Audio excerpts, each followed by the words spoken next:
Hi everyone, this is Robert and welcome to IDG Live. Today we are looking at Varys. This is the next in a longish series of videos where we're looking at the mysteries in the world of A Song of Ice and Fire.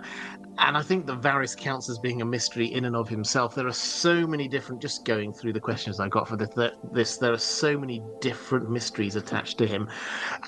What's his true identity? What does he want? Where is he? To be honest, what's the whole plan that he's got going on? So that's what we're going to be looking at today. As always, I'm going to frame this around questions I've got from my patrons. I'm going to pick up as much as I can from the chat as we are going through. I'll give an early shout out though to my moderators who are absolutely fantastic. So if you are here early, could you give a little bit of early love to the moderators? They do a wonderful job. But let's start with sort of an overview of who Varys is, what his history is, and what we know about him. So he was born in Lys. Now that's one of the free cities over in Essos.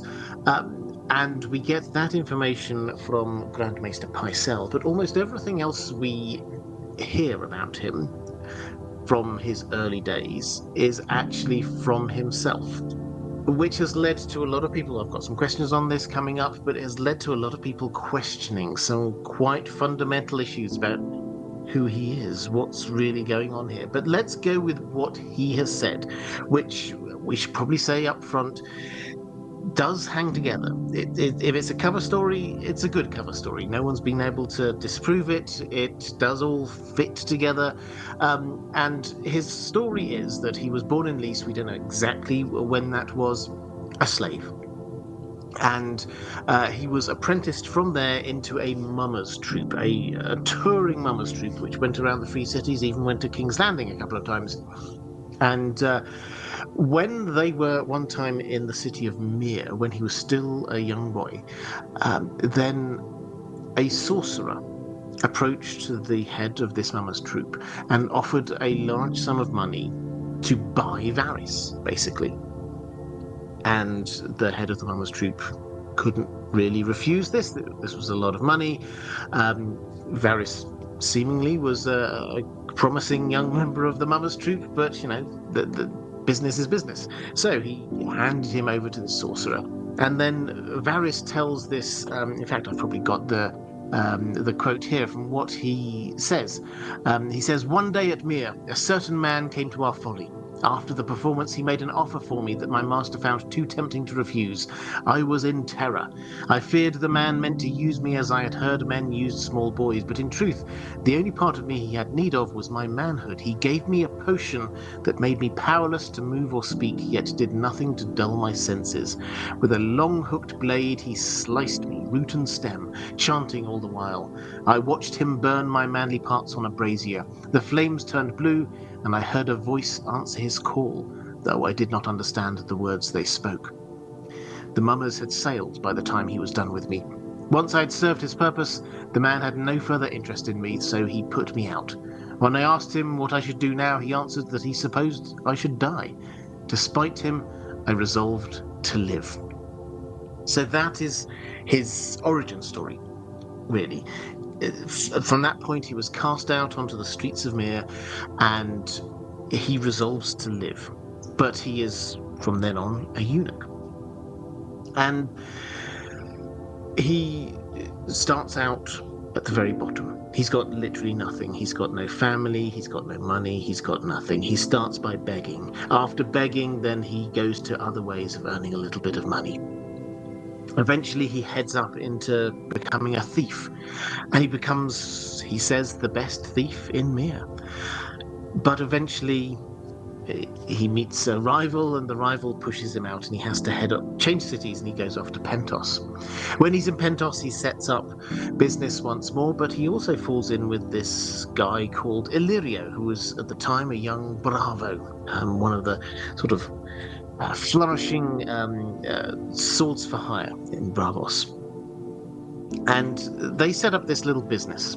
And this business was that Varys would steal something from someone. And then Illyrio would approach them and say, I know who's got this. I can get it back for you if you just give me a small fee. And the person who'd had the stolen item paid up.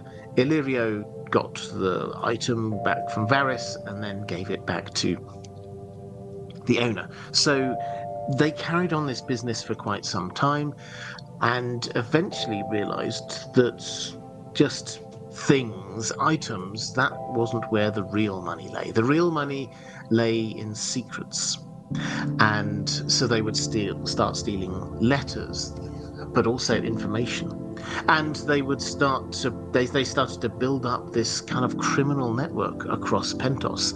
They established this network of informants they called their little mice. These are young children out on the streets, hearing things, listening in, gaining them this information that they could then use to blackmail people. And at this time, over the Narrow Sea in King's Landing, the Mad King, Aerys II, was starting to get even more paranoid about all of the people around him. He became convinced that his eldest son and heir, Rhaegar, was plotting against him. And his Hand of the King, Tywin, too. They were all out to get him. So he thought the best thing to do is to hire somebody completely outside this situation, outside of King's Landing, outside of the Seven Kingdoms, someone I know hasn't got any loyalty to anyone there in the Seven Kingdoms, and I will make them my spy master. So he proactively sent people out to go and hire Varys, whose fame clearly had spread far by this point. And Varys gets himself set up as Master of Whisperers. He is there, the person who is telling the Mad King everything that was actually going on there in the Seven Kingdoms. So that was all in the year 278-ish, or maybe a little bit after that. We don't know the exact date that he arrived. But very soon after that, the year 281, was the tourney at Harrenhal. This was the year of the full spring. The Mad King is convinced that Rhaegar is plotting some kind of coup. And one can only assume that the information that is leading him to be convicted of this is coming from Varys, because having read through the books, we actually come to the conclusion that, yeah, he's probably right on this. Rhaegar was actually planning a coup. Rhaegar did think, my father needs to step aside. I need to now become the new ruler. So the way that the plot that Rhaegar came up with was that when it got to spring, there was a winter which lasted a while. Then spring happened. They organised this tourney at Harrenhal. All of the lords of the land were going to be there, was the plan. And then Rhaegar was going to turn up and he was going to look glorious. He was going to be amazing. He was going to be this crown prince heir of everybody's dreams. He was going to win the tourney and everyone would flock around him, and he would use this as an opportunity. Harrenhal has the history of being the place where the lords gather and they choose the new king. And he would, it would appear, use this as an opportunity to maybe just soft launch his bid to have some sort of a coup. Maybe it was going to be a little bit more than a soft launch. We don't yet know. That's the kind of thing that might come out. Incidentally, we've got the stage play, which is still in the works. Probably not going to happen now until next year. But the stage play about the tourney at Harrenhal, this is the kind of thing that we're trying to hope that there might be a little bit more information about. But Varys clearly got wind of this. Varys is, whatever else you might think of him, he's actually pretty good at his job. He got wind of this, and he said to the king, "You can't let this go on. You can't let this happen. You can't let them go to Harrenhal with all the lords of the land and just plot." And so Varys seems to have persuaded Aerys that he should go to this tourney. Now, it has to be said that this was a big thing because Aerys had not left the Red Keep. He'd not left King's Landing for years, ever since the Defiance of Duskendale, where he'd left and got captured for 6 months and imprisoned for 6 months. Since then, he'd not left at all. So him being persuaded to go out shows quite how seriously he took this. He heads out there, and his presence, again, we hopefully will get a bit more information about this, but his presence there does seem to have prevented anything approaching a sort of a soft Great Council sort of pushing Rhaegar. Rhaegar did indeed win the tourney, and many other intriguing things happened there, but this was not the launch pad for a coup. Aerys goes back.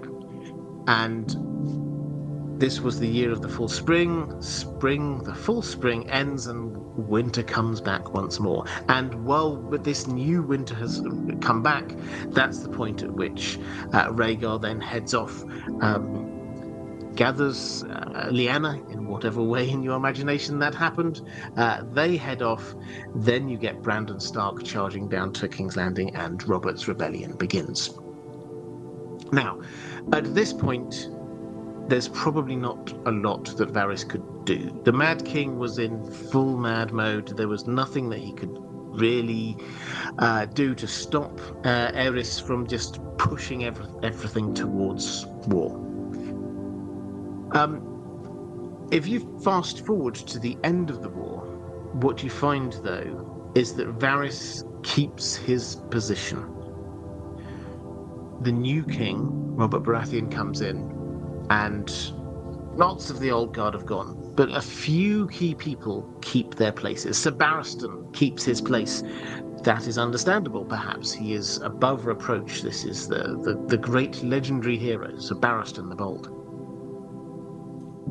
Jaime Lannister keeps his place, but of course he does. He's the brother to the new queen, the son of Tywin Lannister. Of course he does. Pycelle, maintaining this position of neutrality, but also secretly a Lannister loyalist, keeps his place.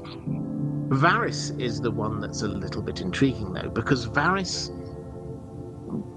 had to have been seen as very much an Aerys loyalist. He was the person who was feeding information to the Mad King all of this time. Even up to the last minute, he was there. He advised that when Tywin Lannister arrived at the gates of King's Landing, they should not be opened for him. Varys knew that Tywin was not there to report for duty to support Aerys II. So why was he allowed to keep his post?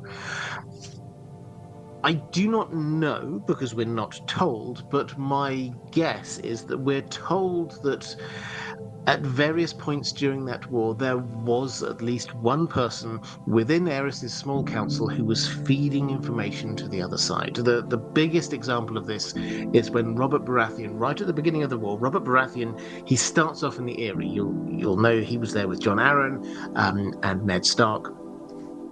They go their separate ways. Ned heads up north to go and rally the troops there. That will take some time. Robert Baratheon heads to the south, back down to the Stormlands. That's where his home is. And the idea is that he was going to gather his army, and then he was going to sort of head up into the Riverlands and meet Ned Stark in the middle. That was the cunning plan. But when he gets to Storm's End, he gets a little bit of intelligence that 3 of his lords, his bannermen, were actually gathering together at Summerhall in order to oppose him. On the basis of that information, Robert Baratheon charged with his army up to Summerhall and took them on one at a time, so they couldn't gather into one big force. He took them on one at a time and defeated them. Somebody fed him that information. So we're not told, but I think the implication is that this must have been Varys, and this was Varys covering his back for whatever the outcome of this war was, that emerging at the other end, he could say, look, I was actually working for you, all the way through. I was looking out for you. Yes, I know I'm here and have been working with the Mad King, but now here's me giving you the information that you need. And Varys's modus operandi in King's Landing had always been, it wasn't about him and his personal power. He did not come from a house in Westeros. He didn't have any particular backing. He didn't have an army. He didn't have any of the normal trappings of the kinds of lords you would expect on the small council. The only power that he had, the only way that he kept hold of his position, was by providing the information that the ruler wanted and needed.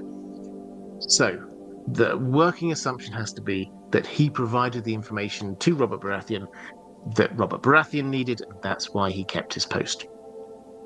So then we get the 15 years or so of Robert Baratheon's rule. And Varys is there all through it. He is given the title Lord Varys. He's not a lord of anywhere. It's an honorary title as much as anything else. The fact that he is a eunuch means that people tend not to see him as a major player in the Game of Thrones. He is not there. Yes, you could give him lands if you want to, but who's he going to leave it to? He's not going to have any children, so he is seen as less of a threat. And the way that he dresses and the way that he comports himself is playing up to this and playing into this. He comes across, his voice is very high, he giggles a lot, he comes across as quite effeminate, and in that society that was definitely not seen as a positive thing. It makes a great play of just suggesting things. He doesn't try and push an agenda or anything like that, but behind the scenes it becomes very clear that he's actually really quite manipulative, and he's really quite ruthless. He's told us that he has this background in the Mummers Troop, and we'll come on to this, we've got a question about it, but we've got at least 4 different disguises that we know that he's had. And these disguises from very clever people. We see the POV from very sensible, switched-on people like Ned Stark, like Tyrion. At first glance, and even when they hear his voice first, they don't know it's Varys. So Varys has this ability to change his appearance, change the way he sounds quite radically. He also takes this network of informants idea that he had over in Pentos, and he's created it in King's Landing. This time he calls them his little birds, and rather gruesomely it does appear that he makes sure that their tongues are cut out so they can't tell anyone any information except him. And these are spread all across King's Landing. We get Littlefinger, who's sort of pretends to be friendly to Ned, sort of walks him through and says, that's one of that's one of Varys's little birds over there. You have to watch these guys, the people who come and bring you light your fire and stuff like that. These are all spies for Varys. And not only that, but Varys seems to know more than anyone else all of the secret passages in the Red Keep, and there are a lot of secret passages in the Red Keep. So Varys, out of everybody, has the greatest information gathering network. We're told Littlefinger has one, we're told Cersei has one, but Varys undoubtedly has the greatest and the strongest. He holds on to his power through Robert Baratheon and then into Joffrey, and even into Tommen's era. He leaves his post, though, when Tyrion escapes. Now, the thing that sort of prompts this is not actually Tyrion escaping. Jaime kind of persuades, we're told this anyway, persuades Varys to let him out, and then Varys guides Tyrion out. But then Tyrion decides, seemingly on a whim, to head up to confront his father. And in killing his father, that's the moment that Varys realizes, okay, it's time to cut my losses. I'm going to disappear now. And he does disappear. He just is not seen from again. And he's not seen from again for like a whole good couple of books until he finally appears in the final chapter, in the epilogue to A Dance with Dragons, when he appears to kill Kevin Lannister and Pycelle. We always forget Pycelle is killed in the same act. He kills the two of them, and he gives this little speech to Kevin Lannister that basically tells us a lot of the plot that's been going on, that we've been seeing little hints of all the way through here, which is that he has been working for the restoration of what he says is Aegon VI, the child of Rhaegar, who everyone thought had been killed way back at the end of Robert's Rebellion, the sack of King's Landing. He says, no, I rescued that child, and I've raised that child over in Essos to be a good king, to be the best possible king, to understand the needs of the small folk, to be learned and wise and a good fighter, but at the same time to be humble enough to wash their own clothes and things like that. So he kind of sets up this idea of this perfect leader, who we see in that same story. Tyrion meets him going down the Shy Maid heading towards Volantis, and sure enough he launches an attack. And piecing this all together, throughout this whole time through the story, Varys has been working in order to make that happen. The plan has I did do a video on this. If you're confused about Varys's plan, do not worry. It is confusing. George R. R. Martin even does a little, sort of like a nod to the reader partway through, when the Golden Company they're told there's been a change of plans, and it's like, another one, really? Their plans do change a lot, but the overall objective seems to be to get young Griff, Aegon VI, Fagon, whatever you want to call him, into power. And now, at the point of the story that we're at, finally, young Griff has launched his invasion. And so that was what Varys has been doing. He's preparing the way in King's Landing for the attack on King's Landing. And what he thought was the most effective way of doing that was to get rid of Kevin Lannister. And he even apologizes to Kevin Lannister. He says, I'm sorry, this is not personal. You're actually doing a really good job. But you're just like one of many people who was like a good man in service of a bad cause. He had to be killed because Kevin was just being competent in running King's Landing. And if Kevin was gone, who was going to take over? Cersei. And Cersei was not going to be competent in running King's Landing. And he set up a whole load of clues here as well to try and make it look like this was the Tyrells who did this. And if this looks like it was the Tyrells who did this, Cersei's going to try and get her revenge on the Tyrells. King's Landing itself, as a result of all of this, is just going to be embroiled in infighting while young Griff arrives. So that's the idea. And when you take that as a concept of what Varys has been doing all this time, you can go back through his interventions and see, actually, he's been doing this quite a lot. Another video I did was looking at when Sir Barristan was sacked, thrown out of the Kingsguard. Now, Tywin Lannister was livid about that. And when you look at what actually happened, you see, yes, this was a decision that was made by Joffrey, Cersei, etc. But it was because Varys was ever so gently to kind of suggesting a few things here and there, just putting a few ideas out there that pushed people in a certain direction, that led to Sir Barristan leaving. That is one very important figure in the defense of King's Landing gone. He was there happily letting Tyrion escape. Tyrion had shown that he was more than competent at defending King's Landing against an attack, and he didn't want to risk Tyrion being there. Both of those two people, incidentally, end up with Illyrio, and that's not a coincidence. Illyrio is Varys's partner. He is taking the brightest and the best in King's Landing and taking them out and sending them to Illyrio. Sometimes he can't send them to Illyrio, who just has to get them out from King's Landing. Ned Stark, classic example. It was Varys who was the driving force behind this idea of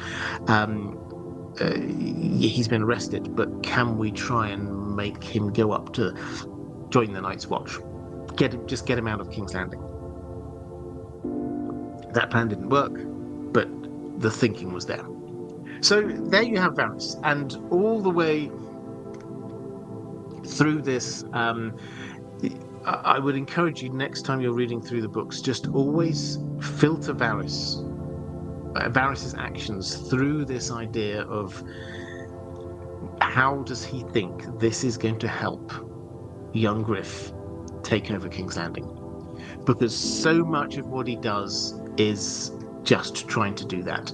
Subtly whispering something in somebody's ear, getting rid of a capable, competent person, sowing a little bit of dissension in King's Landing. All of those things, it's with this in mind. If you go to the very first time we got this idea that he had some ulterior motive, when Arya is there listening in to Varys and Illyrio as they're walking past with their plans, Illyrio's there sort of saying, no, we need to we need a bit of time, and Varys is there, oh, this is just like things are moving very quickly here, and they're just like saying, how can we make sure that these things that have to happen on both sides of the Marasi happen at the right time. That is what they're doing. I don't think Illyrio and Varys actually meet up personally all that much, but that is the fundamental idea of what his part of this mission is to stay in King's Landing and make it ready to fall the moment that young Griff arrives. Okay, so let's go to some questions from my patrons. Corvus Korak saying, Dear Robert, my timelines are unclear. Were there any known Blackfires alive when Varys snitched to Aerys about Rhaegar's plotting at Harrenhal? Could Varys have been keeping the realm unstable for someone else before Fagon was born? Okay, so let's talk timelines, because timelines are actually quite important, I think, here. We'll come back to timelines in a moment, a slightly different matter, but the Blackfires were defeated in what was effectively the last Blackfire rebellion. It was called the War of the Five Penny Kings, in the year 260 AC. The king at the time was Jaehaerys II, and then we're told that this was when Maelys the Monstrous was the Blackfire king at the time, pretender, and when he was killed by Sir Barristan, incidentally, when he was killed, we're told that the male line of Blackfires ended. So that's in the year 260. Before the Mad King was on the throne, just after the tragedy at Summerhall.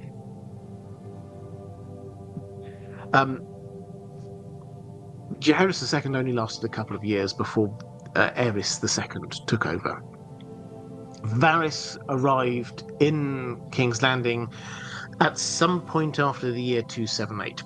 Probably was the year 278, might have been 279, but that's roughly where we're talking here. So the Blackfires, by this point, the Blackfire line, the male line of Blackfires, has been gone for best part of a couple of decades. The tourney at Harrenhal happened in the year 281. So if you're thinking about what Varys' situation when the tourney at Harrenhal happened, he's actually still relatively new at that point. He's established a network of spies, but he's having to prove himself still. He's been there for a couple of years. The rebellion happens obviously shortly after that, year 282, 283. And baby Aegon was born around the year 281. That's Rhaegar's son, Aegon. So Varys arrived in King's Landing before Aegon was born. And one of the key clues that the boys called young Griff may actually not be Eris was Tyrion. And Tyrion, when he first sees him, he makes a snap judgment. He said he thinks this is a boy of 15 or maybe 16.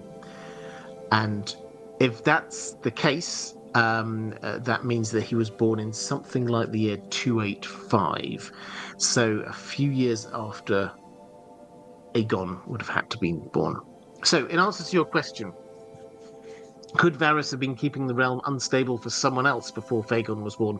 There were no Blackfires from the male line around at that time. There's no particular hint that he here had any of other ulterior motive than trying to do a good job. If you're looking at this at a very high level, if you're trying to be charitable to Varys, you would say, well, what happened is that he arrived here. Finally, he's reached the heights. A position in the small council in the Seven Kingdoms is a huge rise for somebody who started out with literally nothing, not a penny to their name. No friends, no roof over their head, absolutely nothing. And the shift across, if you're wondering about the shift across from Pentos to King's Landing, this is, I'm sure, a way of it would make him a little bit of cash, but he doesn't seem to be very focused in on the money side of these things. But this does shift him fundamentally from being someone on the wrong side of the law to someone on the right side of the law. In Pentos, he was a criminal. And at some point, there was a chance he might get caught. If he goes over to King's Landing, suddenly he's a lord. He's one of the most important people in the entire realm. That in and of itself, I think, is a good enough inducement to shift over there. I don't think there's any hint at this point that he's gone there with some kind of... He might have been, but we just haven't had it. A hint that he was there with some kind of ulterior motive.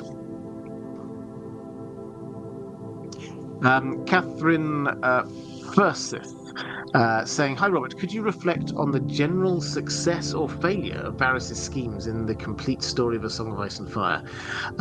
Books, present and future, fingers crossed. Will he feel that he is winning at the Game of Thrones ultimately? You've always described him as something of a maverick, and as being able to switch plans mid-flight when circumstances change. How do you think, end of his arc, he will regard his efforts? Did Varys win or lose? We think that in the end, neither Fagon nor Dany nor Jon will sit on the throne. Possibly Bran will. If he was alive to see it, what would Varys think?" Okay, so yes, leaving aside the who's going to be sat on the Iron Throne at the very end of this and the will Varys survive, we will answer both of those various levels of detail later, I promise you. But let's say he makes it to the very end. I think the majority opinion among the fandom is that Fagon is not going to survive. He will probably become king at some point. There's no reason why his attack should not, his invasion should not be successful. Which actually, slight digression, but the reason why I say that is he's landed with the Golden Company, 10,000 people from the Golden Company, soldiers from the Golden Company, this isn't just like a sellsword company, this is the elite, the best sellsword company, the biggest sellsword company in all of Essos. And they've arrived and they are gathering support. It's very clear when you start reading the Arianne chapters, for example, in the pre-release chapters from the Winds of Winter, that in the Stormlands they might not have all gathered behind him and said, well, amazing, we're definitely behind this guy, but there's not opposition to him there. And almost certainly they will get Dawn on side. And I did another video about the friends in the Reach that we often hear about. The Golden Company do have allies. There's some significant houses in the Reach who will almost certainly come to support this. All of which makes for quite a significant invasion force. And then you say, well, what condition is King's Landing in? And it's not in a very good condition at all. The Lannisters don't have many soldiers there. Their army is out in the Riverlands, basically. So they don't have many soldiers there. The Tyrells have got a lot of soldiers there. But what's Cersei going to do? Off the back of Kevin being killed, she is almost certainly going to take this out on the Tyrells. The Tyrells are going to not be on Team Cersei. Perhaps they'll abandon King's Landing completely. Perhaps Cersei will do something as big and dramatic as happened on the show with the blowing up of the Great Sept. That would certainly get rid of the High Septon, who she clearly sees as a bit of a nuisance as well.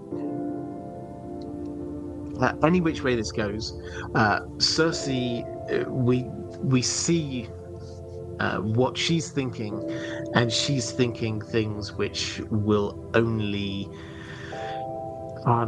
diminish the ability of King's Landing to defend itself. She wants the taxes to be raised on the small folk. They don't have any money left. This is going to lead to more riots. She wants to get rid of the Tyrells. The Tyrells are the people with the army defending them. She wants to get rid of the High Sparrow and the Faith Militant, which she herself allowed to be set up. And that would be setting the faith against her. The people as a whole of King's Landing will turn against Cersei. And that's the moment that Fagon is going to be arriving with his army and looking like the ultimate Targaryen king here to reclaim his throne. So everything is pointing to him claiming the throne, but longer term, he probably won't hold on to it. So Varys, to bring this back to your question, will Varys look at this as he's done well in the Game of Thrones?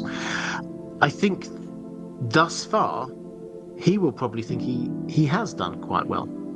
He will probably think, well, what was my job? My job was to keep the Seven Kingdoms, and specifically King's Landing, destabilized until the army is here and is ready to invade. And they have been destabilized. And he's got rid of Sir Barristan, the most legendary fighter left in the land, Ned, who is incredibly competent, Kevin, again, very competent, Tyrion, who showed that he could lead the defenses of the city against a serious attack. Even Tywin Lannister. It's noticeable when you read that section, this is from Tyrion's POV, that this is all set up as being, this is just Tyrion on a whim, deciding, I'm just going to go up to see my father and confront him.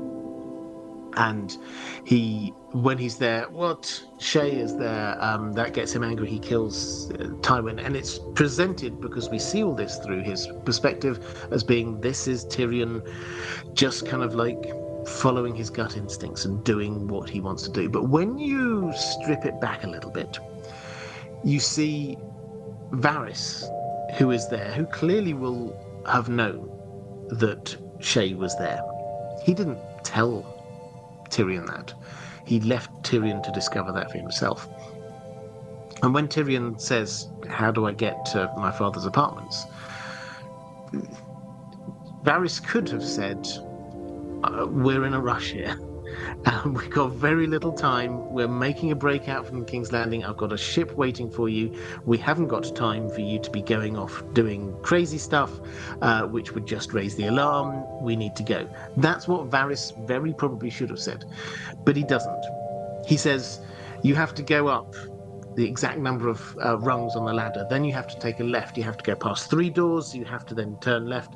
You go there, and he gives very precise instructions to Tyrion on how to go there. And he will know that Shay was there. The more you look at it, the more it looks like this was Varys setting this up for Tyrion.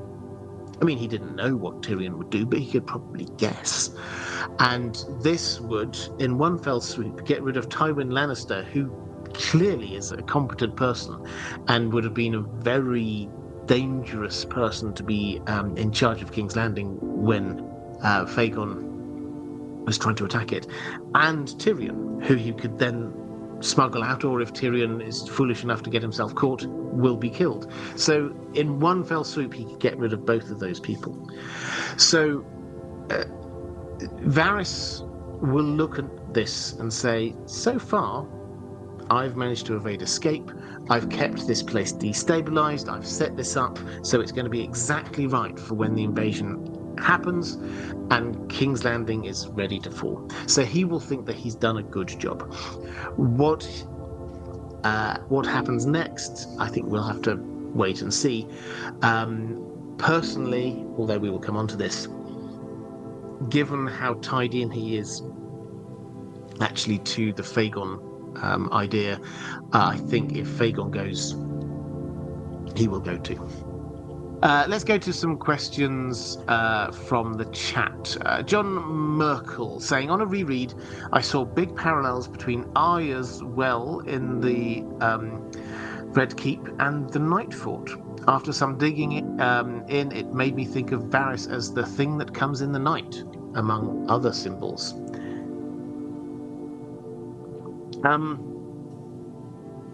Yes, this is an interesting one. So what we have in the Night Fort, you may well remember, you had a chapter there with Bran and those around Bran, and they tell their stories, the spooky stories of the Night Fort, one of which is the thing that comes in the night. And the story is being told, and then they hear this scuffling sound coming from down in the well. And this thing starts rising up out of the well. They try and stab it, but thankfully don't succeed in actually damaging it, because the thing which emerged from the well was Sam, who had just come through from the north. He'd been guided there by Cold Hands, and he could then guide them through the other way. The well that we have for Arya in the Red Keep is how she then escapes out of. She went hunting for the cat, the last cat she had to catch. She overhears Varys and Illyrio. They kind of disappear, or they appear up out of a well, and then she kind of like escapes afterwards. Are they therefore sort of parallels of that story that we get for Bran? Yeah, I guess you could say they are. I don't think that's like one of these things that is deliberately written in by George R. R. Martin so that we can get some particular nugget of information there. But I think it works very well as a parallel. Roman Lakovet saying, if Varys wants a king who will care about the small folk, why wouldn't he simply support Rhaegar?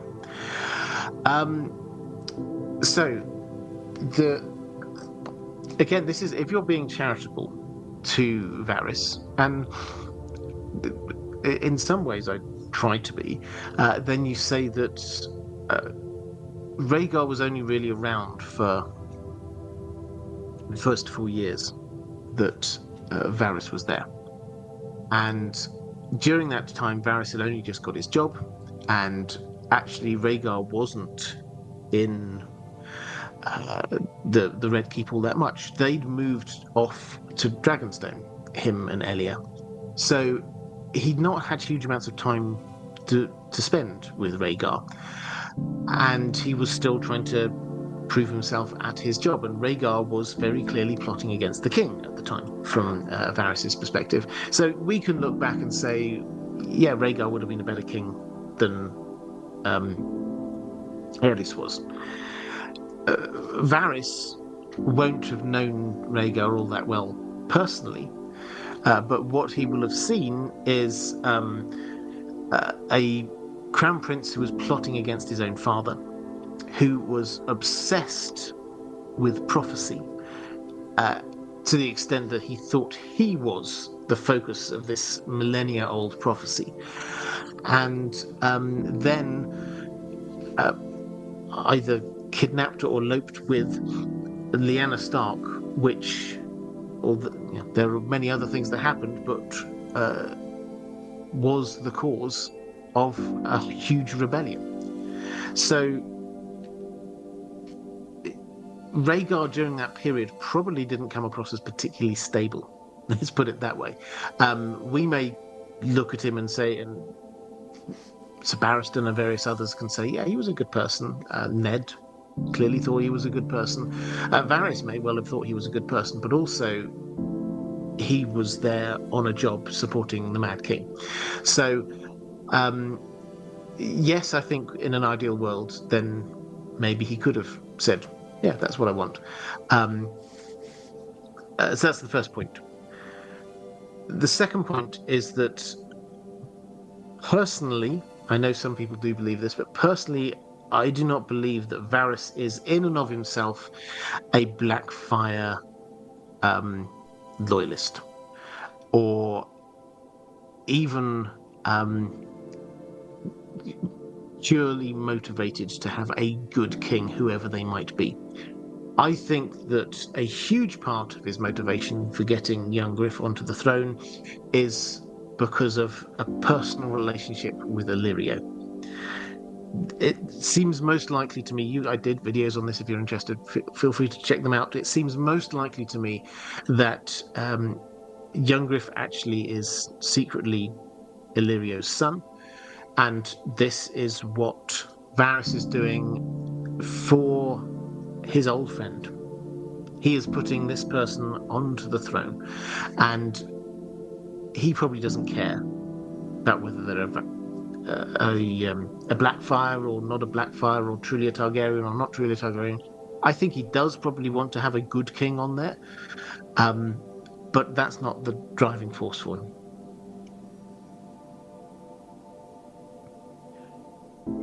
Let's go to a question from, I think I had one more question here in the chat. Yes, and famous elephant saying, beware the perfumed seneschal, Varys, the stinky stewardship, or Resnack. Will Dany act on Quaith's warning? So Quaith gave a long set of warnings about beware of all these different people. And it was almost written in code, so Dany wouldn't necessarily know exactly who all these different people are. One of the things is beware the perfumed seneschal. Now, the perfumed seneschal is the name of a boat which brought Tyrion and Makoro towards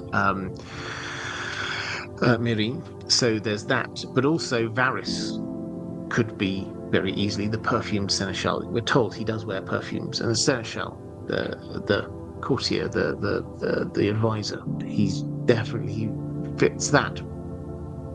So Dany may well interpret him as being that. Now, the thing about Quaith's advice is that Quaith's warning about beware this person, beware that, it's basically beware everyone. Without wishing to do down Quaith's advice, what she's trying to do here is say, trust yourself. Don't take the advice of all these other people. You're a Targaryen. Think fire and blood. Think invasions. That's what you should be doing. And all of these other people around there trying to give you advice, ignore them. So that's what Quaith's agenda seems to be. She says stuff like, remember who you are, Daenerys. The dragons remember, do you? She's pushing her towards being this Targaryen presence who ignores the advice of other people. So, yes, I think Dany will probably take it seriously. She may well make the link across there. Will she act on Quaith's warning? Well, it depends on what you count as acting on Quaith's warning. We don't know exactly how she might meet Varys, but let's sort of go to a sort of a midpoint likelihood. She arrives in with her invading force. Young Griff, Vagon, is in power in King's Landing. She has to stop somewhere. Maybe she does, like on the show, stop at Dragonstone. That would certainly add a bit of nice symmetry for her personally as a story.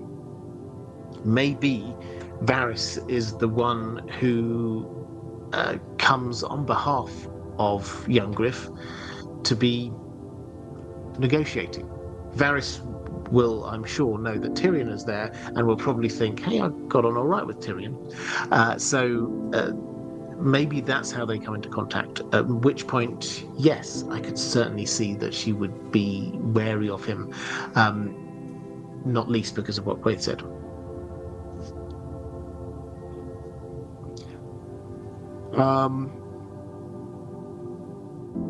And I had a question also from Sam Klontz II saying, good day, Robert, and to you too, sir.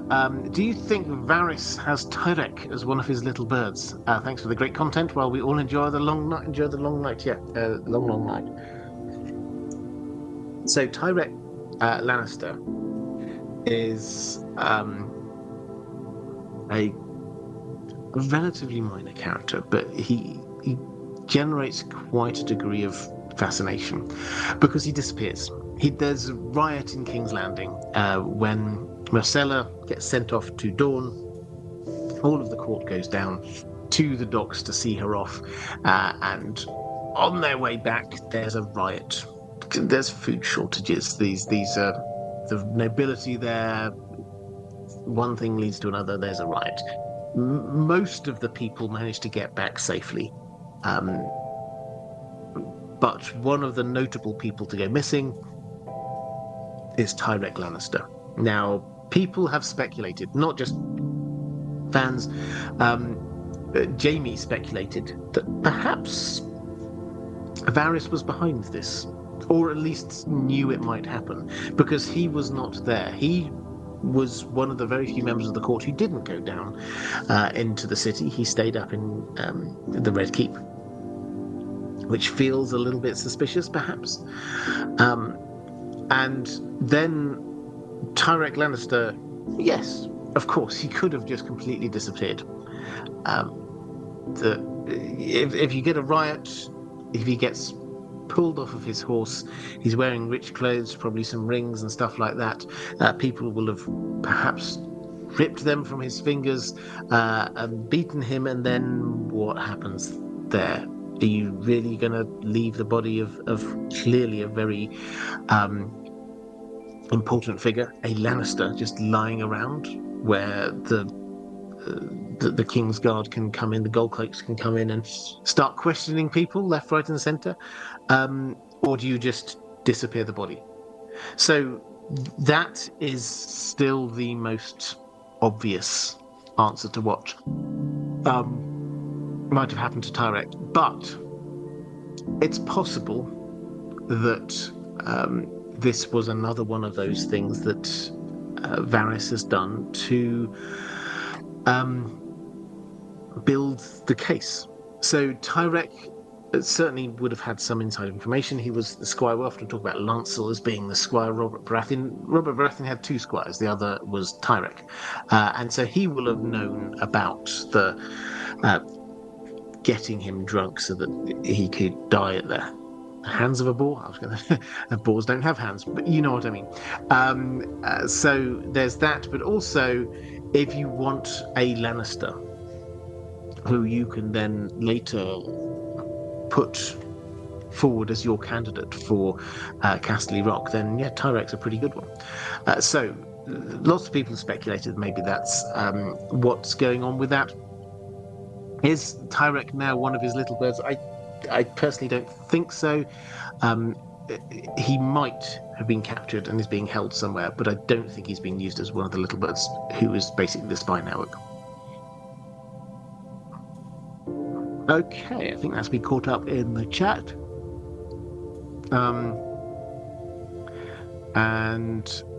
Let's go to Stephen saying, hi, Robert.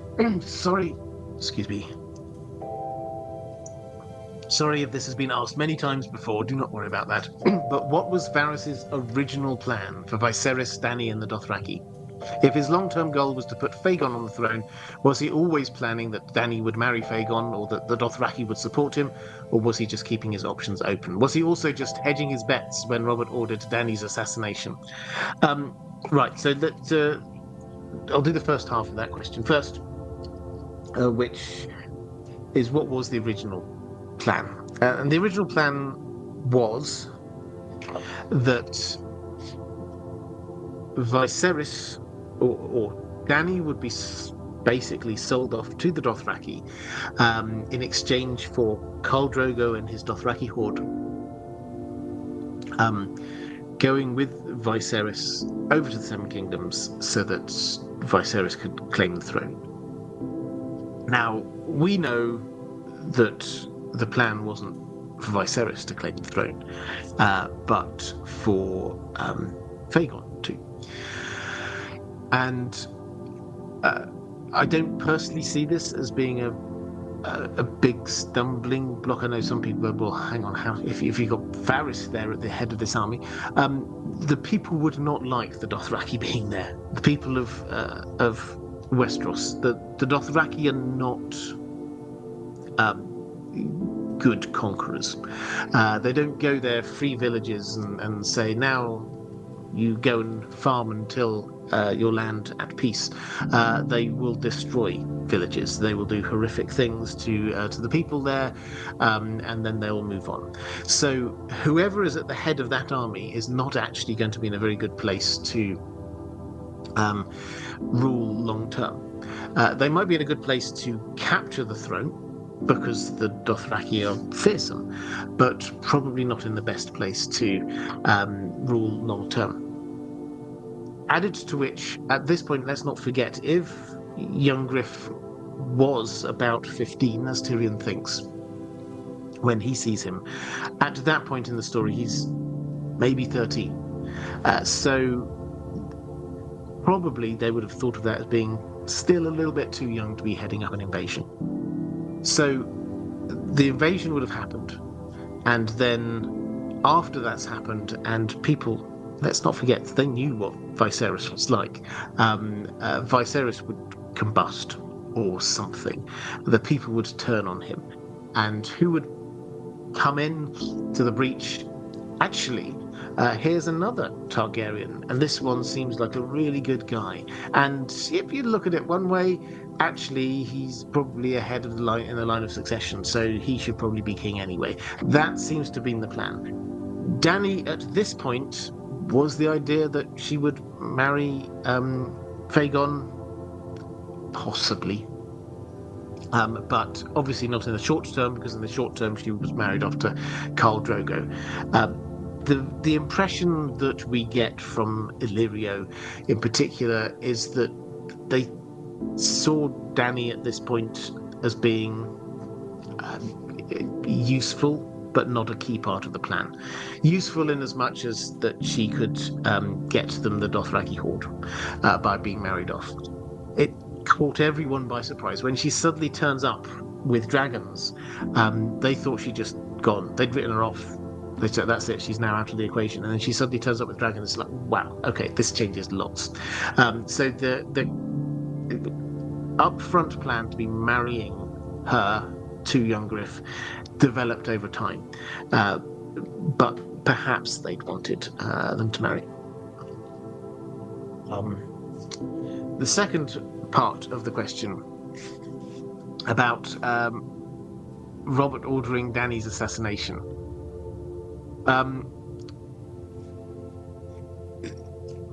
There's a few points here. The first is the point that I've just made, which is if the assassination went through, then this didn't hugely affect the plans. In fact, what you find happened is that when the attack on her happened, that's the point at which Khal Drogo said, right, now I'm going to go and invade. He'd been putting this off for a long time, but he said, no, this is it. If people are going to be trying to assassinate my wife, I'm going to go off and invade their lands. So perhaps perhaps we give Varys too much credit for this, but perhaps Varys understood that an attack in and of itself might be the thing to push forward their agenda.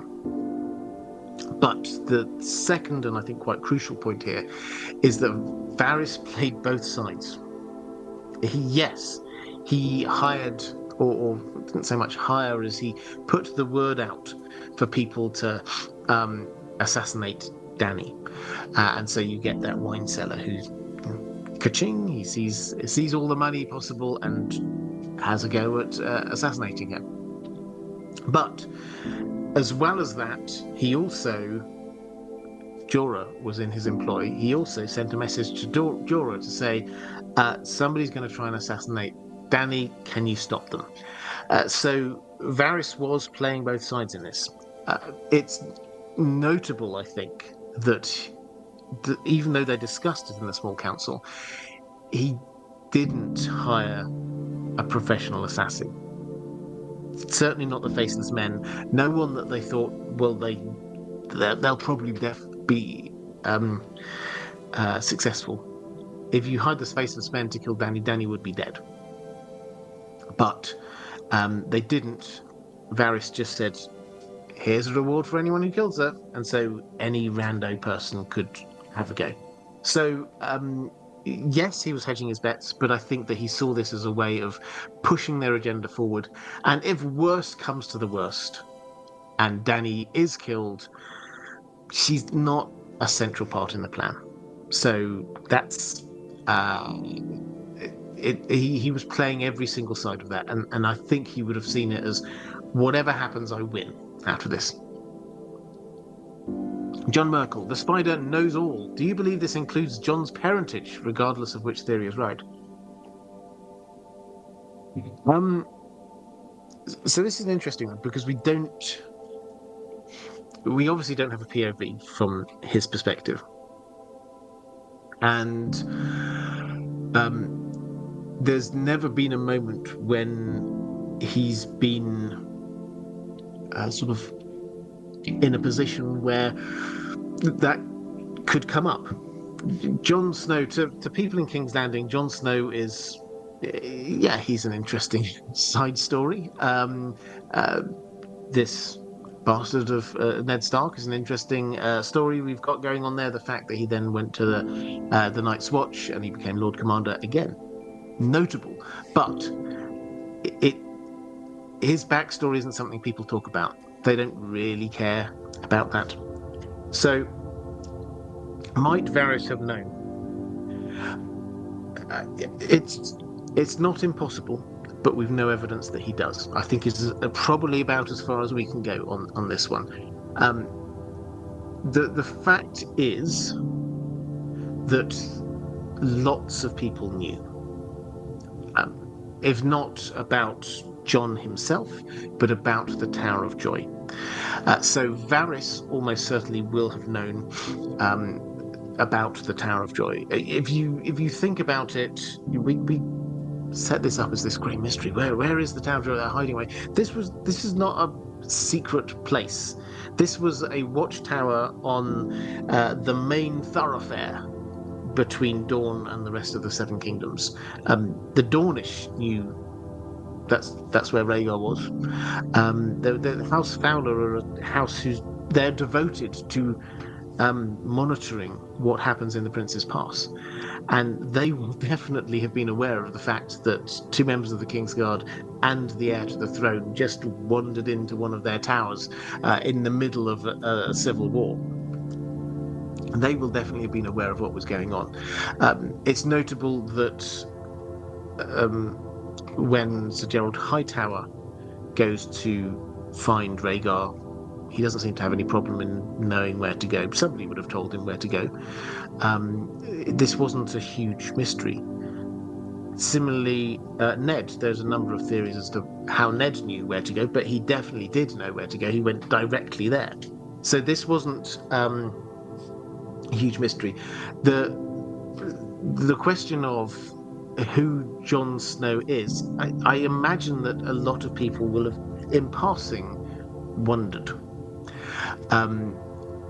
Clever switched-on people like Varys will have in passing wondered. Oh, so Ned Stark's emerged from there with this baby.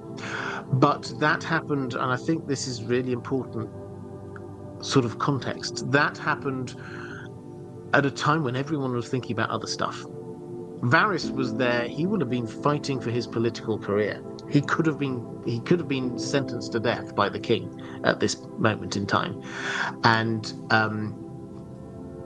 if he'd known about the fact that Lyanna Stark had a child, the one bit of information that would have definitely shown King Robert that he was on his side would have been giving him that information. So probably he didn't. He might have been able to speculate, but his mind was on other things. King Robert was setting up his entire new reign. His spy master was there, who will have had a lot of demands on him to try and work out who could they trust in the new regime. So I think the answer is he might have known, but it didn't seem like a hugely important thing at the time because there were many other important things going on. And then what happened? The North is a long way away, and it's not really an issue for most people. And Jon didn't seem to play a role in anything. So that's one of those things that you could just let lie. Nadia Van Albada saying, does Varys know Littlefinger's plan with Sansa? How would he use that? Does Varys know Littlefinger's plan with Sansa? So the Varys and Littlefinger relationship is a fascinating one, I have to say, because they both seem to have a sort of grudging respect for each other. And they both, in as much as they knew each other's plans, they probably were happy for the other to do their thing. By which I mean, what's Littlefinger's default strategy? Create chaos and then back himself to benefit from it more than anyone else. In his mind, what's Varys doing? Varys is getting rid of competent people in King's Landing. This is creating chaos. Littlefinger is probably okay with that. Similarly, Varys will probably look at Littlefinger and go, here's somebody who is destabilizing the Seven Kingdoms. And that's what I want to do right now, destabilize the Seven Kingdoms.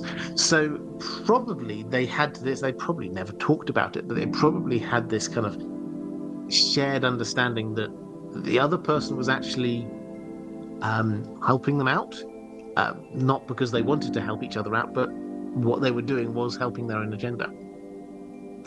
Does Varys know about the plans for Sansa? Well, Varys, he will definitely be aware of Littlefinger's weird obsessions and things like that. In the current point of the story, with Sansa gone, he will have sent his people out looking for Sansa, and almost certainly, I would have thought somebody over in the area, if he has got some spies there, would have said, "Oh, and Littlefinger emerged with this." Bastard daughter of his, Elaine Stone. So it's like, that's an interesting timing coincidence that Littlefinger is obsessed with Sansa. Sansa goes missing, and then somebody of her age and description, other than the slightly different colour hair, suddenly appears with Littlefinger. So it wouldn't surprise me if he's sort of vaguely aware. He probably won't be aware of the exact details about what's going on there. But again, he's probably thinking to himself, this will help. This will destabilize the Seven Kingdoms, because if he knows Littlefinger's plan is to go up and, on behalf of Sansa, make a claim for the North, that's just going to keep everybody occupied up in the North. That means that the Knights of the Vale, there's almost no chance anyway, but there's zero chance that they're going to be involved in helping out down in the south. So, yeah, I don't think that he knows the details of it, but the bits that he does know and what he knows about Littlefinger's overall plans, yeah, I think he's okay with it.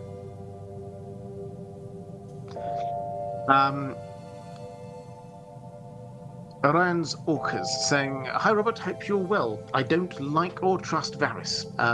Fair enough. His little birds are mutilated by him, but he supposedly cares about the realm. He knows the truth about King Aerys being mad, but ruins Rhaegar's chances of a change of king without a civil war. He knows Jon Arryn was poisoned, but did he do anything to stop it? He knows Ned Stark to be innocent and should be regent as Robert wanted. Instead, he talked Ned into confessing treason, which led to his death.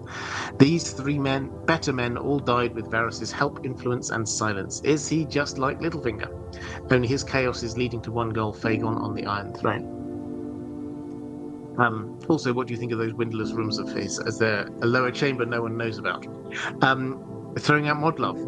Yes, thank you. I did this at the very beginning, but moderators, thank you. You're amazing. If you're there in the chat, please could you just throw a little bit of love at the moderators? They do a fantastic job. And also, another thank you I do every single time. Patrons, I hugely appreciate you. Thank you so much for all of your help and support. I cannot do what I do without your support, so thank you very much. And one very brief plug, I've said it for the last few weeks, but if you want to watch my videos on the main channel on Spotify, they're now on there. Not just the audio, but the videos as well. I'm uploading all of the back catalogue up onto there. That'll take quite a while probably, but the idea is to get that up to speed. Once I'm up to speed with that, then I'll also probably put these live streams up onto there as well. So do just go to Spotify, search for Indie Geek, and you will find me. But Orion's Orcas, is he just like Littlefinger? We sort of been talking about this. I think there is a clear similarity in as much as they both trust their intelligence. They both have plans that they're not really sharing with many other people. They both rely on manipulation and spy networks, things like that. And they both, as a sort of an output, create a lot of chaos in the Seven Kingdoms. However, their motivations are clearly very different. And the chaos that Littlefinger is trying to create is simply because he backs himself to make the most of it, because he wants to advance himself. And he also has these weird, creepy obsessions with first Cat, then with Sansa, which is different to Varys, who is trying to create chaos, but it's targeted chaos with a view to bringing in the person he wants onto the Iron Throne. Littlefinger, it's all about him. Varys, it's not all about him. It's about, again, depending on how charitable you want to be, it's about putting his candidate on the Iron Throne, or perhaps it's about caring about the small folk, ultimately. So they are different, but it looks, at first sight, as if they're quite similar, because a lot of the outputs are quite similar.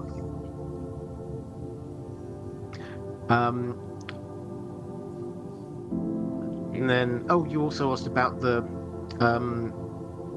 windowless rooms of his. Yes, so he has, we're told, his rooms in the Red Keep. He could have had good rooms in the Red Keep. This is probably the key point here. He was a member of the Small Council, but he didn't. He had windowless rooms, 3 of them. He just had a stone pallet for a bed, not much by way of ornamentation or anything like that. Are there secret rooms underneath that? Quite possibly. I think, though, that the key thing is that he left when he abandoned his rooms, he left hidden an old coin from House Gardner, from the Reach, knowing that this would be interpreted by people like Cersei as a clue that perhaps he was working for the Tyrells. So my instinct is that his rooms, there may well be secret passages off from there. Maybe he's gone to a place that doesn't have any secret passages, that doesn't have any alcoves around that people can spy in on. That would make a whole lot more sense to me in many ways. But the whole idea is that is just a simple base camp. He's got the entirety of the Red Keep with the secret tunnels to access. He doesn't necessarily need one attached to his room, because he will know that at some point he may have to escape, and if he does, then the first thing people will do will be search through his rooms, and if they then find things that he doesn't want them to, that's not good. Much better for him to be hiding things in parts of the Red Keep that he knows will not, the secret passages he knows no one else knows, and people will not be searching in. Okay.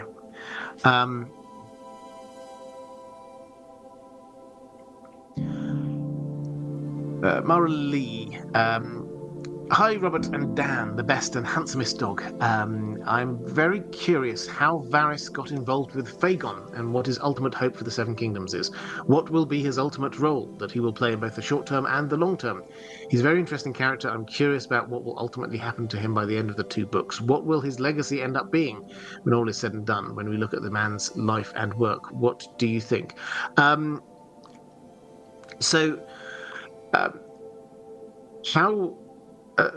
sort of covered a lot of that, I think, in previous answers, but one thing I will pick up on is that how did he get involved with Fagon? So I said we'd sort of come back to the timelines. The best way that I can understand this at the moment, given the information that we have, is that Varys headed over to the Seven Kingdoms to take up this new exciting job opportunity for King Aerys. And he was only there for a couple of years, uncovering a plot against his employer. But he does see the very last bad days of King Aerys. And he then decides, I need to hedge my bets here a bit. And he also feeds some information to Robert Baratheon's side, so he gets to keep his job after the Civil War. Now, at this point, Robert Baratheon becomes king, and he probably very quickly will look at him and go, well, he's not much good either. And then it'll be, how do we, what do we do about this? His old friend Illyrio, meanwhile, has married a woman, Sarah, who almost certainly is a Blackfire from the female line. They have a son. She dies, and they have a son. And Illyrio, perhaps, again, we don't know this level of information, but Illyrio perhaps says to her, as her dying wish, I will put your son onto the Iron Throne. And Varys is the way in here. He's in the small council. He knows all the secrets. But this child is still young. And so the deal is struck that this child will be raised to, first of all, as if they were this prince who is the heir to the throne, Aegon VI, but also to be a good king, to go out and learn humility, to learn to care for the small folk, to be learned and wise and all of the good things that you'd expect a king to be, but also humble. And so this was the plan, and it was like, okay, this will take us 15 years. This child has to grow up. And at the end of that 15 years, Illyrio, your job is to get an invasion force ready. Varys, your job is to make sure that the Seven Kingdoms is ready to fall to an invader. So that seems to have been the way through. And so Varys is motivated a bit. This is just some of this we get information on. Some of it is, I wouldn't say speculation, but it's sort of informed hypotheses. Varys does want to have a good king and sees this as a way of having a good king, but also he wants to support his friend. So that's how he got into this, and he's seen one king after another be pretty terrible, and decided he would do something about it. Roman Lakovets, how do you think Aegon's story would have played out if the 5-year gap wasn't scrapped? Interesting. I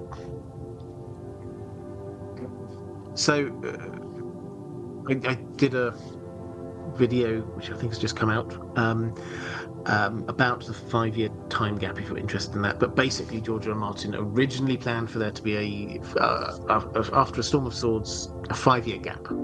And then he would pick up on things in the next book, lots of flashbacks. This is what happened the last 5 years. But the 5-year gap would allow all of the characters to age up. I think fundamentally the issue is, would it affect it at all? Because it's very easy to say, the character only really gets introduced after when the 5-year time gap would have happened. So they weren't going to launch an invasion during that 5-year time gap. There would have been, this would have been the character growing up a little bit more.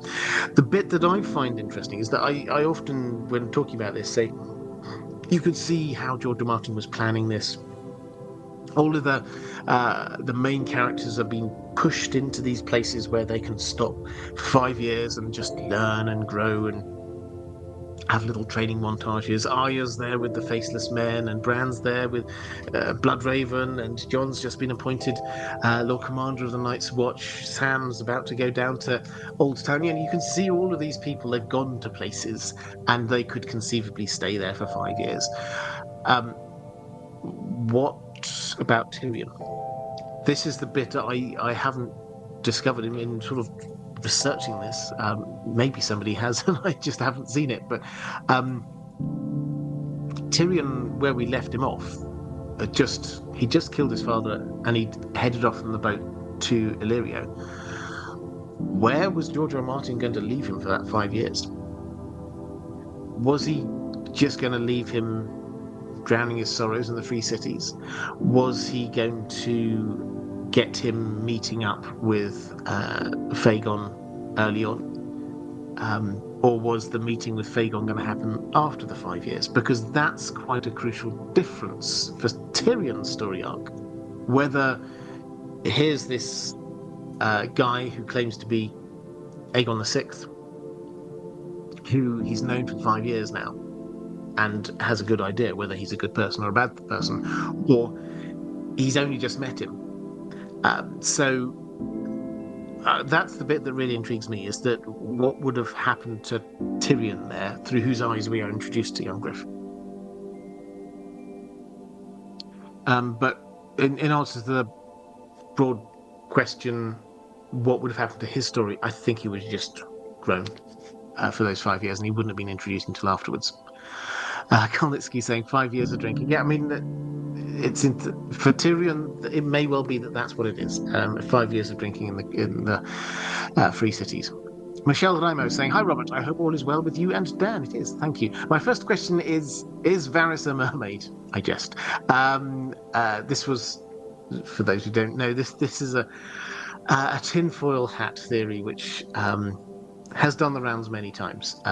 There's not much evidence for it, but it's quite fun.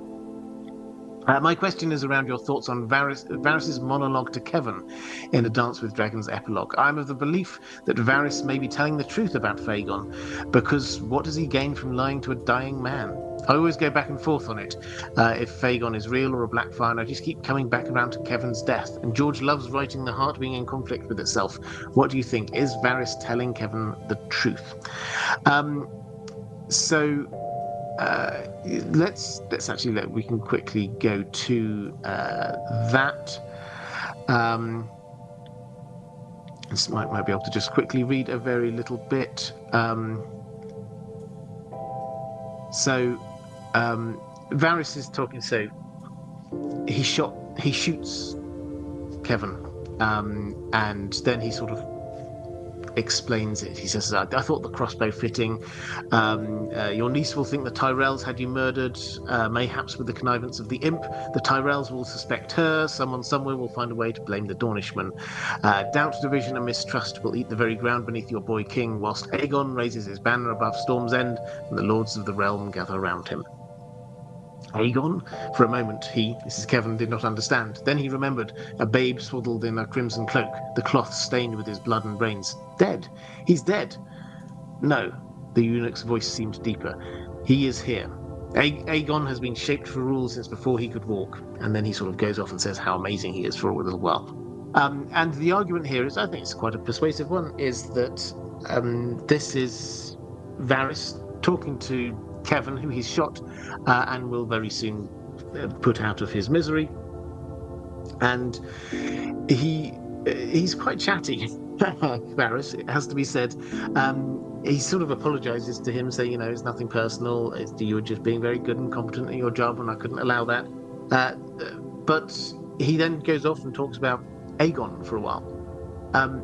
The argument is that Varys knows that Kevin's just about to die, so he's got no reason to lie to him. He's got no reason to make up this thing about Aegon is not really Aegon. Actually, somebody are pretending to be Aegon. Why didn't he say that? He could say that. I mean, I do find that reasonably persuasive, but at the same time, I think there's a couple of elements here. Firstly, he's not alone. There's the little birds who are there, and he kind of whistles and then they suddenly appear. So yes, he might have cut their tongues out, but he probably doesn't 100% trust them with what is the biggest truth there is. If Aegon actually isn't Aegon, but is somebody that he's put up and pretended, he never wants that information to come out. So he's not just talking to Kevin. There are other witnesses, and he will be very aware that there will be, people can be listening anywhere. So it doesn't hold to me that he thinks all he's doing is talking to a dead man, and it doesn't make any difference. So that's the first one. The second one is that he will have to be in the practice of saying Aegon, and he does this. Where if you read it, he says, whilst Aegon raises his banner above Storm's End and the lords of the realm gather round him. He wouldn't at that point say, whilst the boy that I'm pretending is Aegon is. No, he has to get into because at some point he's going to emerge from the shadows, and he has to convince everybody that this is Aegon. And if he slips once, then it might not work. So it's only when Kevin sort of queries Aegon that then Varys goes off and gives this little monologue. Now, you can take a step back from that again and you just say, well, yeah, but he didn't have to give that monologue about how Aegon's a good person and all the rest of it. But I think you can argue this either way. Is what I'm saying is that, yes, this is one of the bits of that you can argue against Aegon being there,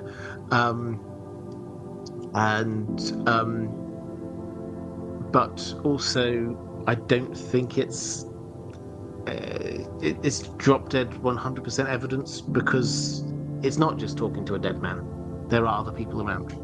So, yeah, there's a.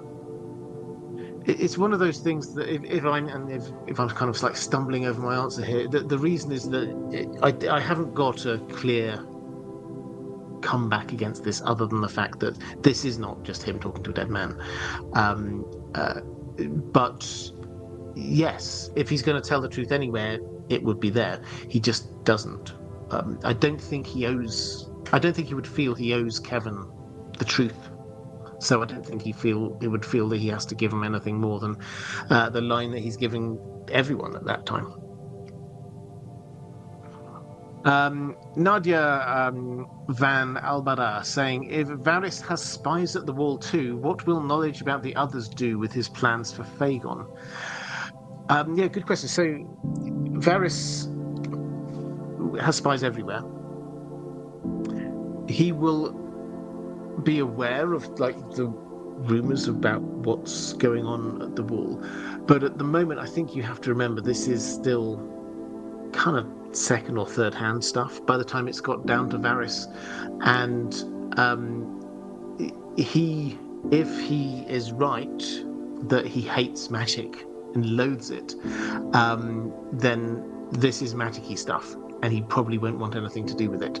So yes, he might want to oppose it when he takes it serious, but the Night's Watch haven't succeeded in persuading anyone except Stannis that this threat is real. So I don't think there's a reason why whoever Varys' spy is at the wall, assuming he has one, that they would be persuaded either. But what will knowledge of if it does become more general knowledge, then yeah, I mean, I think probably the answer is going to be quite similar to what Stannis has come up with, which is, yeah, we need to defend against the others, but in order to do that, we have to have a united Seven Kingdoms. I can't fight from the wall if the North is divided. So his first thought is, well, we'll unite the North, we'll kick out the Boltons, we'll get Starks back into Winterfell, and then we can start facing the North. And I think that would probably be Varys' same idea with Fagon. Robbie O.B. saying, joining late, but I want it to be known that Varys is Sarah Blackfire's sister, and I will not be convinced otherwise. Much love to you, Dan, and all the mods. Well, thank you very much. I'm on the verge of, sometimes I just write a video on a whim because I just had a thought. I started writing a video called is Varys really a eunuch? Is he actually secretly a woman? My take on this, and I might be sort of treading on the toes on another question I've got a bit later, but anyway, the argument that Varys is Sarah Blackfire's sister. So this is I think that the argument here is that Sarah Blackfire is the woman that Illyrio married, and their child is is young Griff, and Varys is involved in this by being her sister. And so all of his story about what happened in the past is all made up. I think this is one of those ones where it's quite hard to argue against, because I don't think there's much, maybe I've missed it, I don't think there's much evidence that sort of supports this, other than we don't have evidence that he 100% is a eunuch. We've not seen under those robes. It's like, okay, that's true, but that's not an argument for him being a particular other person. I think we do need to take into account the facts of timing here and quite how long a con this has to be in order for this to work.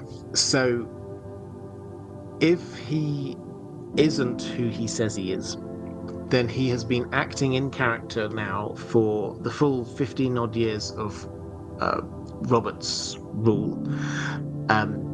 the couple of years afterwards, and he didn't give up on that during his time in secret when he was no longer playing the role of the spy master. He kept up that role, and then the 3 years or so, 3 or 4 years working for Eris II, and also the period before that, because Eris would have he heard reports of this eunuch called Varys, and then went and recruited him, and that means that his reputation would already have been there. People will know who he was, which means that he had to have had that identity before that. So what you're looking at already is something approaching quarter of a century of a disguise that does not, in my view, particularly advance the cause all that much. As in, if you say yes, you could just be a different woman, rather than, I mean, we've had female mistress of whisperers before. This isn't an unknown thing.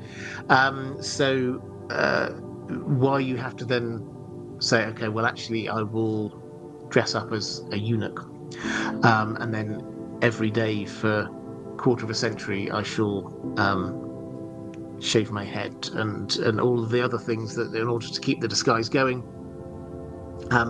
To what gain is that? I struggle to see one. And in terms of timing, this idea of, you know what, I will take on, I am a woman, but I shall take on the appearance of a eunuch, will have had to, that decision will have had to be made well before the idea of moving to King's Landing was even a thing, and well before young Griff Fagon was born or even conceived, years before that.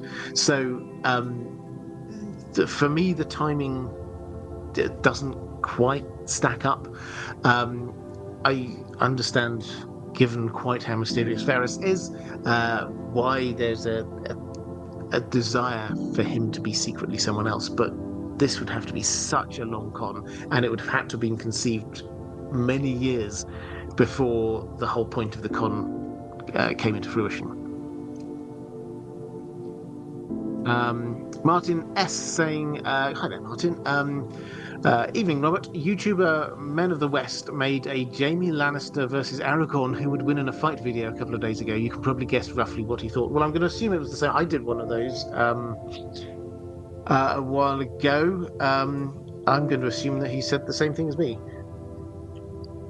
For those wondering why this is a thing which comes up, this is something which George R. R. Martin himself, I'm obviously a massive George R. R. Martin fan, but sometimes he says rather controversial things about The Lord of the Rings, one of which is that he thought that Jaime Lannister would beat Aragorn in a fight. I personally and humbly beg to differ. And actually, if you go and have a look at the video I did, I would say that 90 to 95% of the comments are people agreeing with that. So yes, I can definitely guess what Yoyston would have said on that one.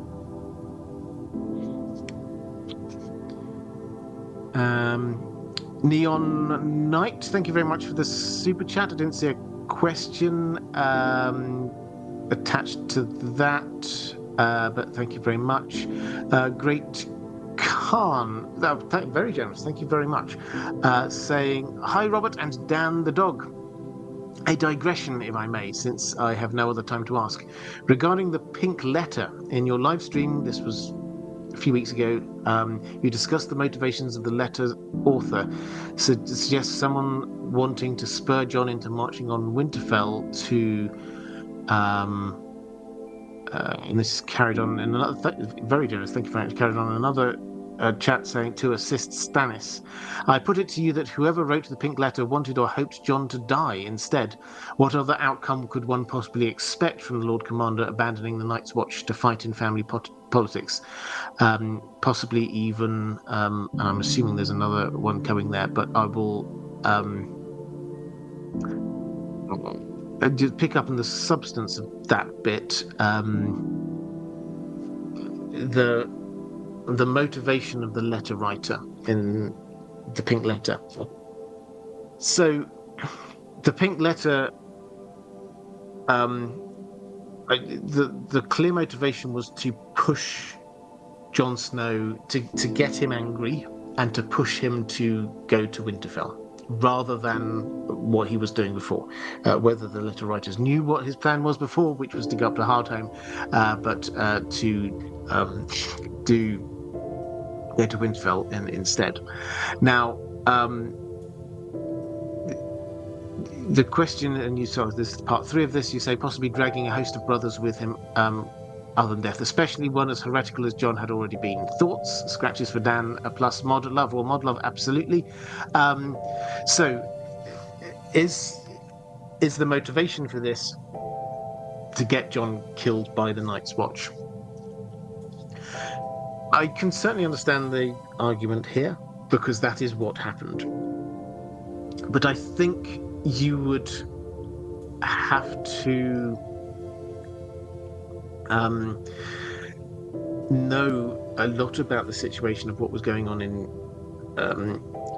Castle Black. If you're going to say the idea is that I'm going to try and get Jon killed, what you're doing is you're saying this letter will prompt Jon to make this decision, and it will also, and Jon making that decision will then prompt people to kill him, which is like 2 layers of sort of manipulation there. And I think that you would have to know what the situation was like in Castle Black. You would have to know that there were some Night's Watch people who were already incredibly against Jon, and they would be up in arms to the extent that they would take up arms against him. And also, you would think you would know the situation well enough to know that Jon couldn't just go. He wouldn't have enough people rallying around him straight away, that anyone coming to attack him would be not be able to get through. So yes, I completely understand the logic that he was killed, and so perhaps this was the motivation there. But I think that in order to get to that point, that's 2 layers of manipulation. If what you wanted was to kill Jon Snow, there might be better and easier ways to do it than sending a letter. So I like the thinking, I really do. But I think that the only thing that the letter writer would be able to know, unless they have been talking to those members of the Night's Watch who were about to attack him, the only thing the letter writer would know would be what Jon's likely reaction to that would be. Martin S. This is picking up on Yoyston, Men of the West, which, by the way, if you've not come across it, Men of the West, great Tolkien channel. He's been going for a long time. Does really solid lore videos about Tolkien's Legendarium. And so, following up this question about his video about Jaime Lannister versus Aragorn, he said that Aragorn would win, but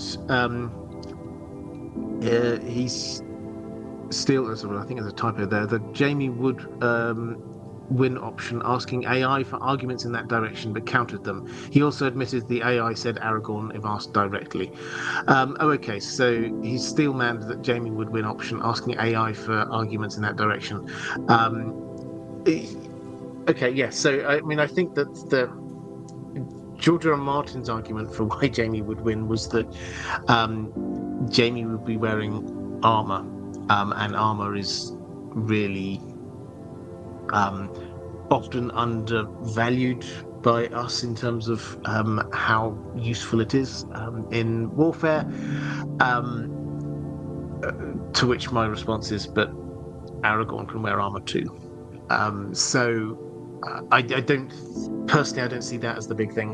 Yeah, I mean, I think there is only one correct answer there, which is Aragorn is a better fighter than Jaime Lannister. John Merkel saying, my shiniest tinfoil is that Varys is the Corsair King. Fun, beyond unlikely, and based on long-shot wordplay in the Black Cells. Ned felt the coarse hair. Don't waste many brain cells on it, though. Yeah, good tinfoil, the Corsair King. So yeah, the coarse hair, for those who don't know, is when Varys visits Ned in the Black Cells, he goes in disguise, so he's not going officially as Varys, and it's very dark. And Ned feels stubble, coarse hair, and this is like, okay, so this is Varys in disguise, in heavy disguise. But yeah, the Corsair King, no. I can't see that myself, but yeah, it's a fun idea. Thank you.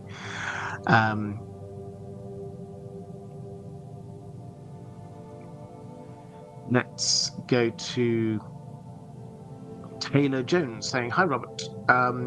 If I remember correctly, Jaime coerced Varys to assist with the rescue of Tyrion. Varys seems to be someone who rarely does anything not furthering his own plans. Is this a case of him being legitimately coerced and adjusting on the fly, or was this manipulation the other way, or at least mutual? Did Varys manipulate his possibly forced participation into the murder of Tywin off the cuff during the escape? Yes.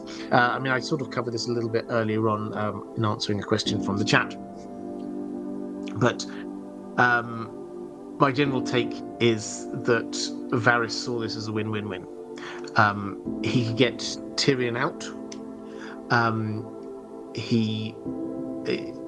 If he manages to persuade Tyrion to go and confront his father, then he could get Tywin killed as well.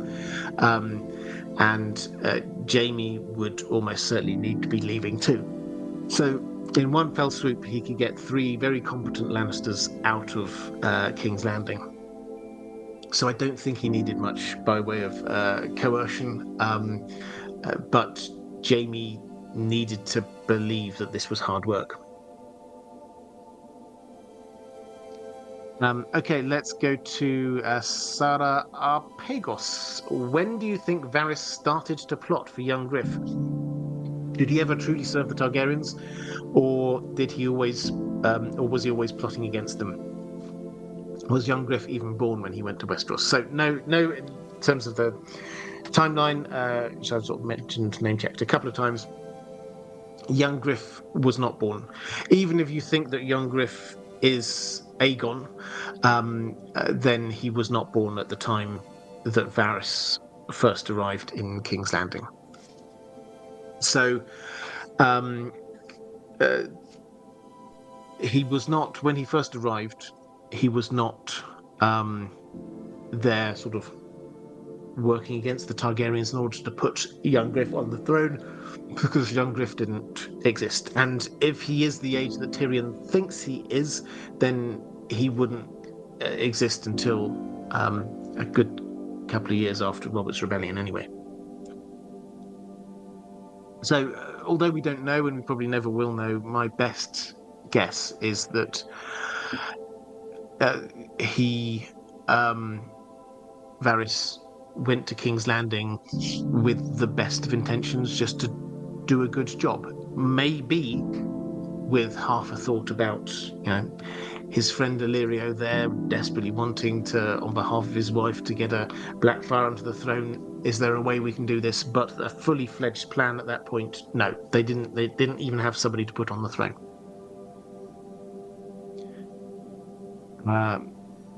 Ranabim Mitra saying, salutations Robert and Dan the Dog, hope you're well and excited for the updates we've been receiving online across House of the Dragon, 97 Kingdoms and Aegon's Conquest show.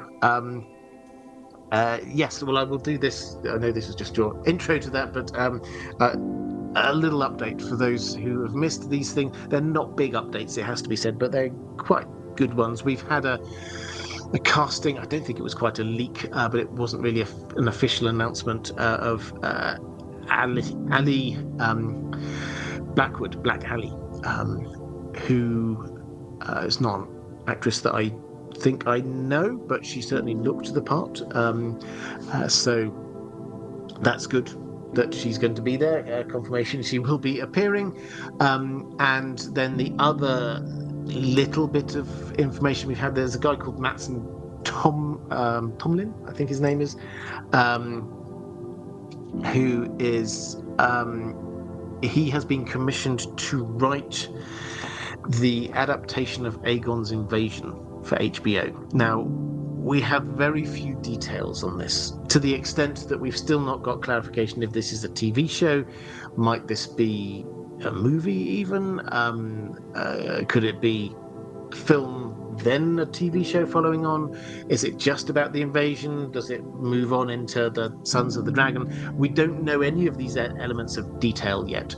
But Matson Tomlin on X just yesterday, I think it was, sounded like he was just hanging out in an airport for whatever reason, and had a spare hour or so, and did an impromptu Ask Me Anything, which I missed, but I saw afterwards, and he had some questions about A Song of Ice and Fire things. The three that I spotted, and he gave short answers to these, so don't get too excited in advance, was that which is the scene you're most looking forward to seeing when it finally happens? And he said the first one.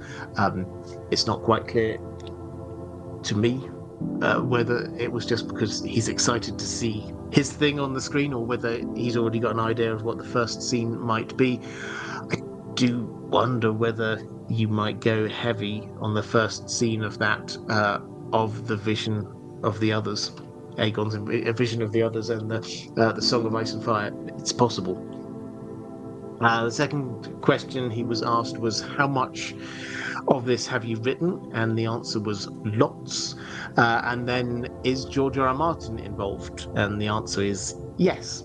Now, he has previously said that George R. R. Martin is involved, that he's sat there and talked to him and asked him lots of questions. George R. R. Martin has been involved in early production planning on all of the Song of Ice and Fire spin-off shows so far. So I don't think that that's anything of a particular surprise, but generally positive stuff.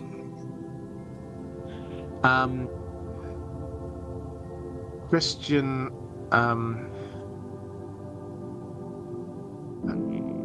from Martin S, saying, I think Steel Man is basically the opposite of Straw Man. Anyway, Aragorn is probably the greatest named third age human in Tolkien's stories.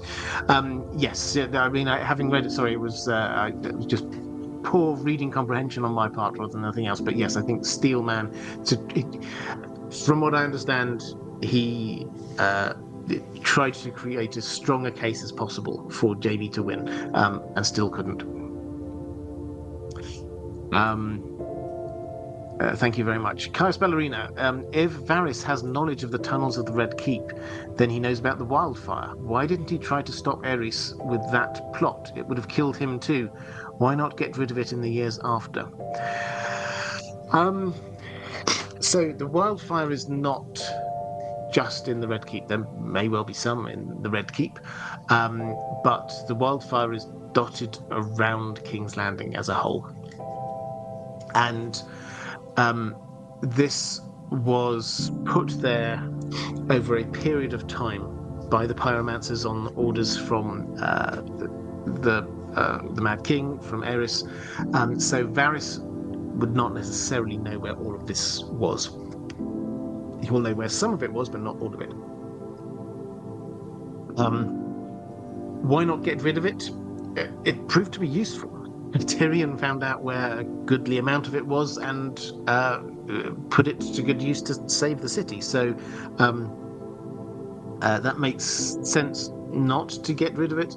Why didn't he try and stop Aerys with that plot? Well, we simply don't know. This is one of those things where the only bit that we hear about here is from Jaime's perspective. And we don't know what Varys was up to in that particular moment in time. We hear that he advised against opening the gates to Tywin Lannister, which, given, I mean, this wasn't just and Tywin came in and ended the war. They pillaged their way across the city. The Lannister soldiers, it was pretty horrific stuff. So that was actually quite a sensible bit of advice from Varys. One could certainly think that at that particular moment in time, it's just him. He would probably be a little bit concerned for his own life and for whatever secrets and things he had. So you could well imagine that he might have made himself scarce for a short amount of time. He certainly couldn't be everywhere, and so he certainly might not have been there when it became apparent to Jaime that the Mad King was about to do the bad thing. So this is simply we don't have the information to conclude one way or another why he didn't do something.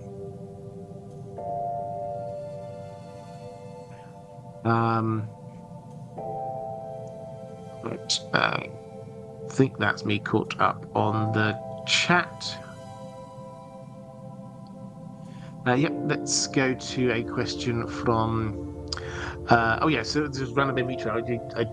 I just answered your preamble first. So I believe I found a way to prove that Varys knows that Fagon is a Blackfire. In that monologue during Kevan's death, we read some of it out. Varys said, "Someone somewhere will find a way to blame the Dornishmen." Why is malcontent towards the Dornish important to Varys when the primary premise of the ruse is that Fagon is Rhaegar's child, aka half Dornish? For me, it's because the Blackfires were always anti-Dornish and originally rebelled against Daeron II because of Dorne being married into the throne. Their primary support faction were the many secondary Marcher lords in the Stormlands. What do you think? I think it's an interesting thought. I have to admit, I've always read that line as just a throwaway line from Varys about, and there's so much anti-Dornish sentiment around here, someone will find a way to blame the Dornish. So when you think about it, there is a lot of anti-Dornish sentiment because what had just happened recently was Oberyn came and he had, from Cersei's perspective, he'd there taken his place on the small council and taken his place as one of the judges on the trial of Tyrion that she was absolutely convinced had to be found guilty, and then volunteered to defend Tyrion. So Cersei won't have been happy with him. Then the Tyrells hate the Dornish. This isn't a recent thing. This is something that's been going on for hundreds, thousands of years. So I think, given that those are the two main families based in King's Landing at the time, I think Varys is just simply stating a fact that someone somewhere will find a way to blame the Dornish, because the Dornish also aren't there. So you can blame the Dornish very easily. I don't think it's a thing that he particularly is aiming for. The clues he leaves that firstly, the crossbow was the weapon of choice, which is supposed to make Cersei at least go, "Oh, Tyrion did that. This must be his weapon of choice. Therefore, maybe it's Tyrion." And also the Tyrell or the Reach coins. So there's another nuance here, actually, which I said we always forget about Pycelle being murdered.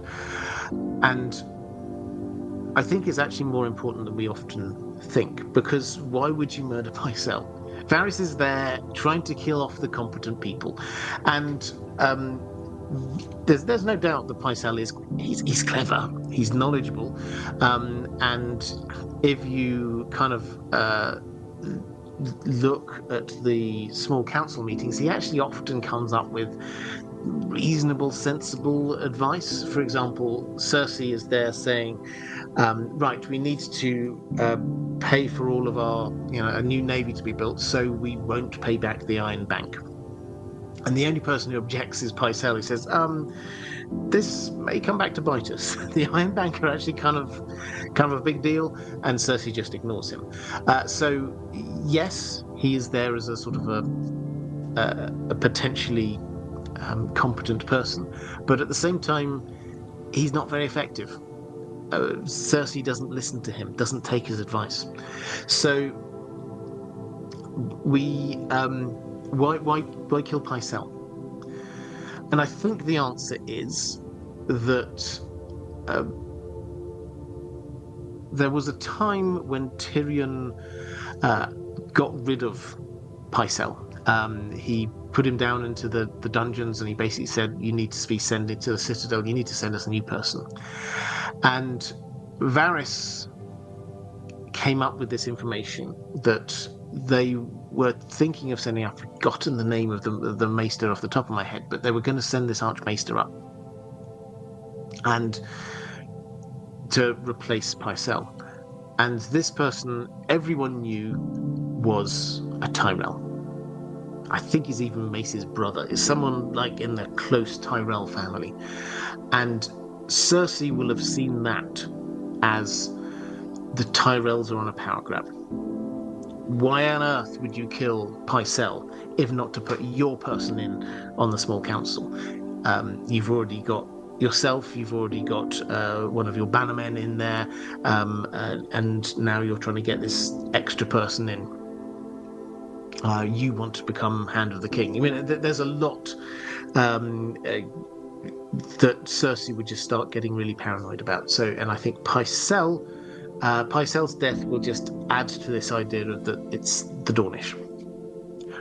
Not sure. Thank you very much for the super sticker. Very much appreciated. Not sure, saying, I just want to hear Robert say, go Dolphins. I'm going to assume that's a sporting thing.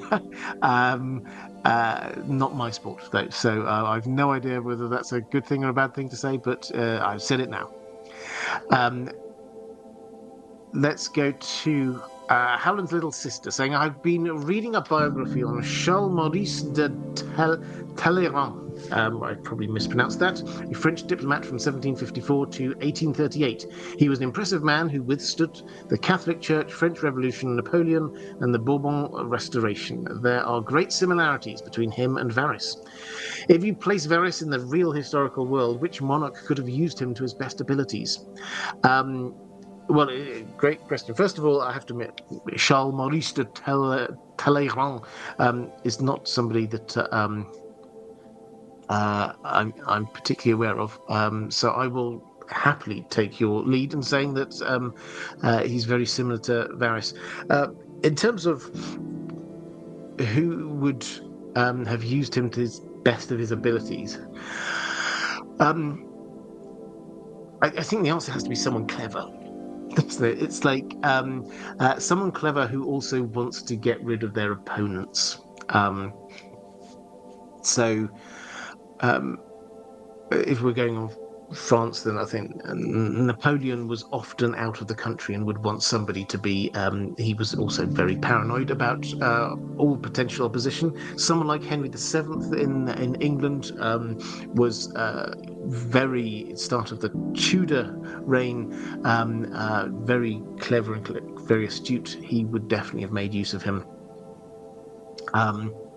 So yeah, I mean, happy to have any further thoughts in the chat.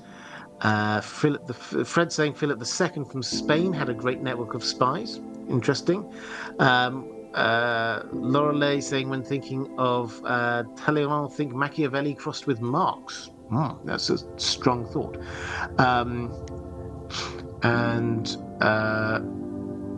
James Borus reassuring me that nobody minds the Dolphins, except sometimes Jags fans, maybe sometimes.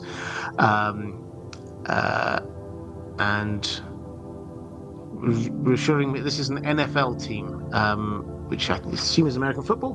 They are inoffensive, apparently. So there we go. I got away with it. I could have said a bad thing and it was all okay. Levac saying Henry VII was hyper paranoid as an old man. Would have loved Varys. Yeah, absolutely. Aaron M127 saying, "Hi Robert, hope you and Dan are doing well." Yeah, thank you. I'm loving these videos and look forward to every Thursday. Well, it makes me very happy. Thank you. I'm currently listening to A Game of Thrones and something just stood out to me this morning. When Varys visits Ned in jail, it mentions Ned touches Varys' face and feels stubble. Do you think this is somehow part of his disguise as the jailer? Or do you think it might hint to him not really being a eunuch? I feel like stubble would be hard to replicate in a disguise. I know that I know after that, from Ned's POV, it refers to it as full stubble, but I thought that that was maybe just Ned not being able to conceive of him being a false eunuch. Well, yes, in terms of POV, let's just be clear that we shouldn't, just because a character thinks something. George R. Martin loves doing this. Just because a character thinks something doesn't mean it's necessarily the truth. So Ned thinking this was false stubble doesn't necessarily mean it is false stubble. But I would agree that stubble does seem to be quite a hard thing that for you to add to a disguise. But Varys, we're told, is a master of disguises, and this is just trying to show how good he is at disguises. So I don't think this is a hint of anything. The idea that, well, Ruben is the name of the jailer, who was Varys all the time and no one ever knew, is a very well established and very clear disguise that nobody would ever be able to see through. So Varys clearly has gone deep in order to be Rugen, and he very clearly sort of swaps in and out of Rugen on any given day. So actually growing stubble, he would have to grow it as Varys in order to have it as Rugen, and that doesn't quite work in terms of the disguise because Varys has to be obviously completely clean shaven. So I think the answer is no, this is just a part of the disguise.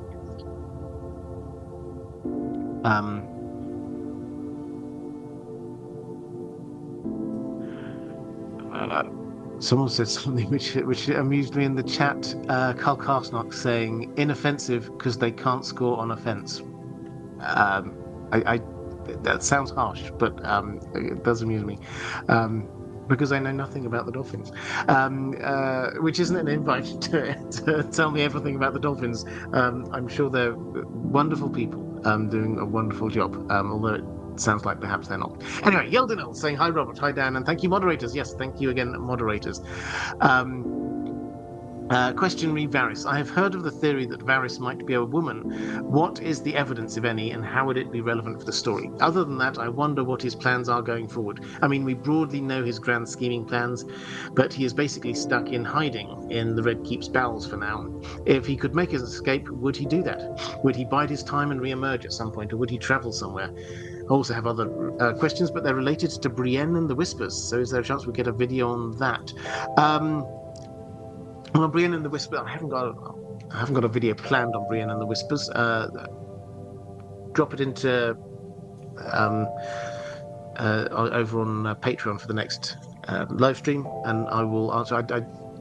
If non-related to the issue questions, I try to pick up at the end of the every live stream. So do drop that in next time. As for Varys, I did answer the question about him being a woman. I answered about being a specific woman, but in terms of him being a woman more generally, just at a very high level, this would have to be a very long con. We're not just talking like a couple of years. He's had this disguise now for the 2 years of the war, of the story that we've had so far, including the period of time when he's just been in hiding and then just appears to Kevin in the epilogue. We've got the 15 or so years of Robert Baratheon's rule. We've got the 4 years or so before that of working for Aerys, and this was already an established. He got headhunted, which means that people knew who he was, so he will have had to have had that identity well before that as well. We're talking quarter of a century of keeping up this appearance, which is a very long con for, I personally see, minimal advantage. The advantage of many people say the advantage of appearing as a eunuch is that people, they don't take him seriously. They don't think that he could have a house and things like that. Those apply perhaps not to the same great extent, but they do apply to women in this world as well. So I don't think it's a huge upgrade. Downgrade, I think it depends on your perspective. But in terms of, and then the timing, as I say, if you're saying he was a woman, the working assumption is that he has taken on a different identity for whatever reason in order to further the plot that he's trying to do here with young Griff. But he would have had to take on that identity several years before young Griff even existed. If he could make an escape, would he do that? I think the answer is no. I think he's actually very comfortable hiding in the Red Keep. And his role, as we kind of established, I think, right at the beginning of this, with Illyrio, they had a role each. Illyrio's role was to get an army and an invasion ready to be coming over in time for Varys's role. He was to make the Seven Kingdoms and King's Landing in particular vulnerable to that invasion. So he is still doing his job.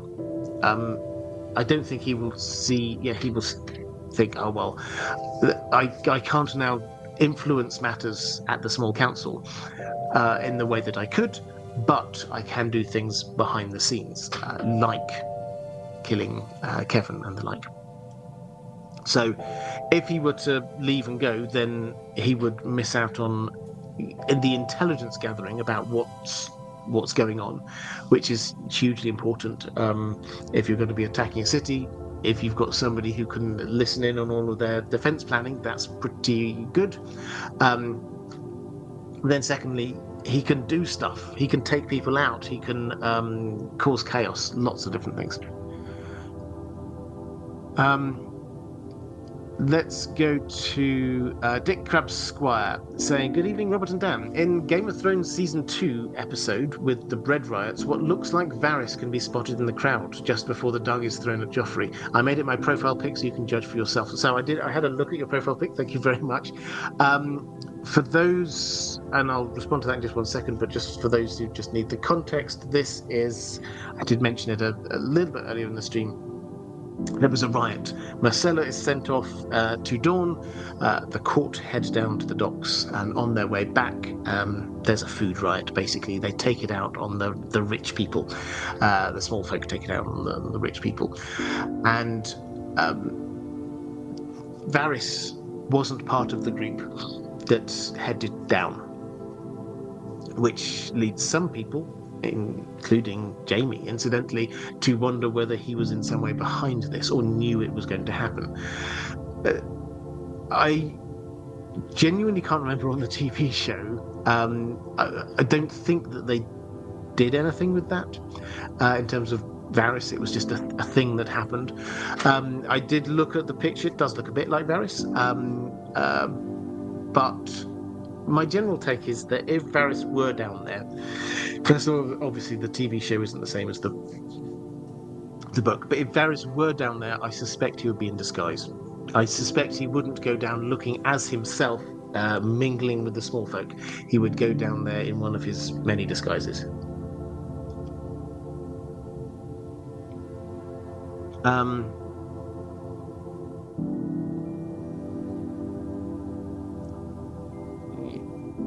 Although Tommy actually get a point I should have put in my video about the 5-year time gap, saying Littlefinger is disappointed that he didn't have 5 quiet years for his fruits to ripen. A lot of those plans are very much long term, Grant. So 5 years, though, is not 25. Yeah, this is. I've talked a couple of times about George R. R. Martin sometimes does kind of little nods to the attentive reader about things like, so with this 5-year time jump that he was planning on doing, he Littlefinger is explaining to, I think it's to Sansa, all of his plans, and he says it's a shame I didn't have 5 years to let all of these plans come to fruition, but we can carry on ahead anyway. And it's just like, that's sort of George R. R. Martin saying to us, yeah, it would have been good if the 5-year time jump had worked, but it didn't, so let's just move on. For those who want, I always spoil my own videos. For the video, I think it was the one that just came out yesterday, but the reason why he dropped it was having built up the structure of the books so that he could have a 5-year time break, was that he spent a year writing this into what became Feast for Crows before abandoning it. And the reason why was that he said, okay, it worked fine for some characters. It worked fine for Bran. You could just leave Bran up there in Bloodraven's cave, or you could leave Arya over there with the Faceless Men. And then come back 5 years later and just sort of give a little bit of an update about what they were doing. But he couldn't, for the life of him, he couldn't justify with Cersei just sitting around for 5 years. That's just not what she's like. And so he would be there trying to give a catch up of what happened in the last 5 years, and it would be like, okay, so we had 4 different hands of the king, we had this crisis happened over there, she then went off and did this thing over here.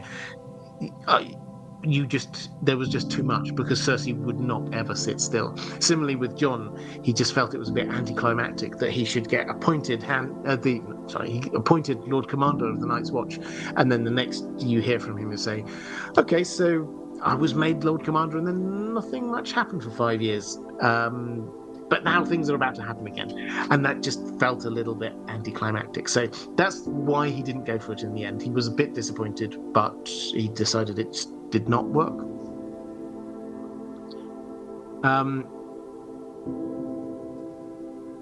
Let's go to Sir Friend saying, happy Thursday, Robert, and to you too. Firstly, I'm loving your recent videos exploring the geography of Planetos. I hope there are more to come. If I can think of some more to do. There was what's west of Westeros and what's east of Ashai. Yeah, I don't know. Maybe what's south? Sartorius? I don't know. Well, maybe I'll do another one. Anyway, on Varys, one of the disappointments on the show was his ending, particularly how rushed it all was. In the books, it looks as though Varys is fully Team Fagon, so do you see that lasting? Will he go down with Fagon? Will Tyrion be able or want to convince Dany to take on Varys? Looking forward to hearing your thoughts. As always, best wishes, warmest regards. Well, same back to you. Yeah, so his ending on the show, if you don't remember, was that he got burned by Drogon. Dany basically punished him for turning coat once more, and she pointed out quite fairly how many different kings that he had served, and therefore she couldn't trust him. Now, it just kind of made sense in the context of what it was, but yeah, it was a little bit anticlimactic. I think in the books,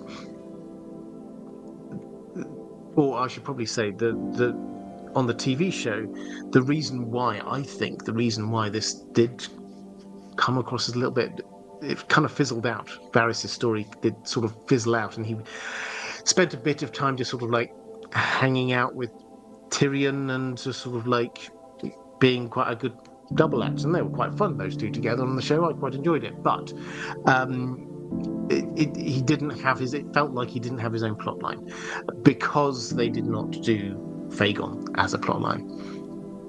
In the books, he's there, and he is. So he's definitely going to be spending the next part of time getting Fagon onto the throne, and then once he is on the throne, then he is going to be wanting to stabilize his rule, and almost certainly, we are going to get some sort of conflict between Dany and him. Now, he is convinced that he is Aegon the Sixth.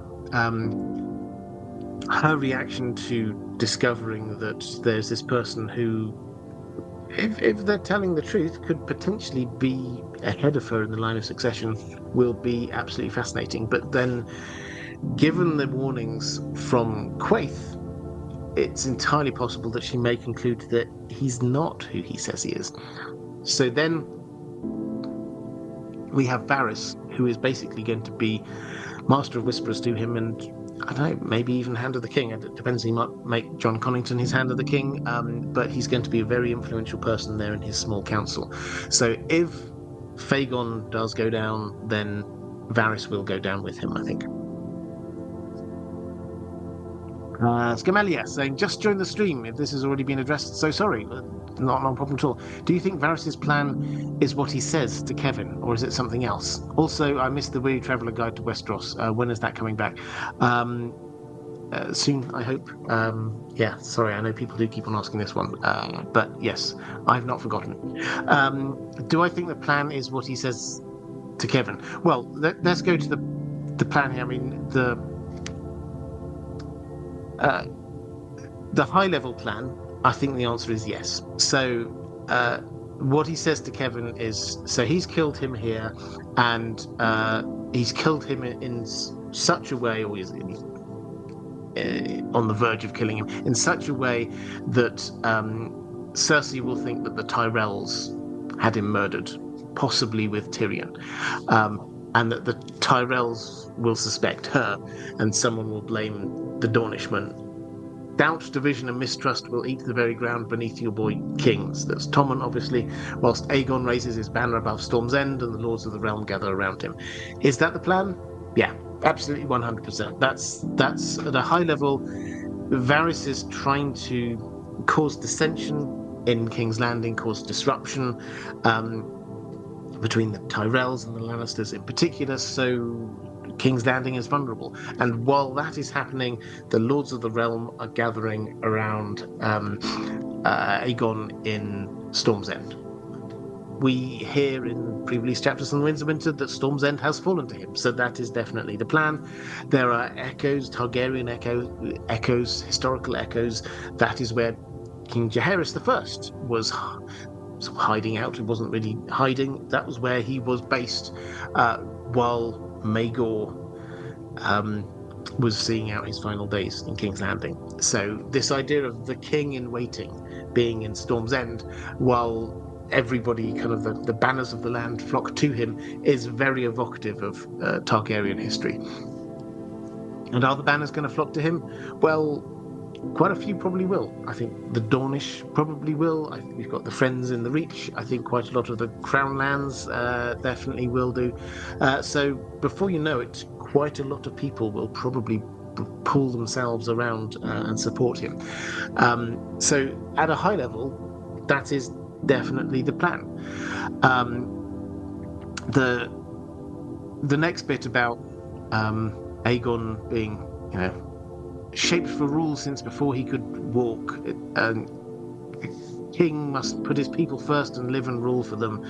And that bit, it's rhetoric, but I mean, at a high level, again, that yes, he does seem to have been raised to better standards than, say, Joffrey was. And in terms of sort of the final bit, saying, or a little bit earlier, me saying, sorry, it's not personal, it's just that you're doing a competent job.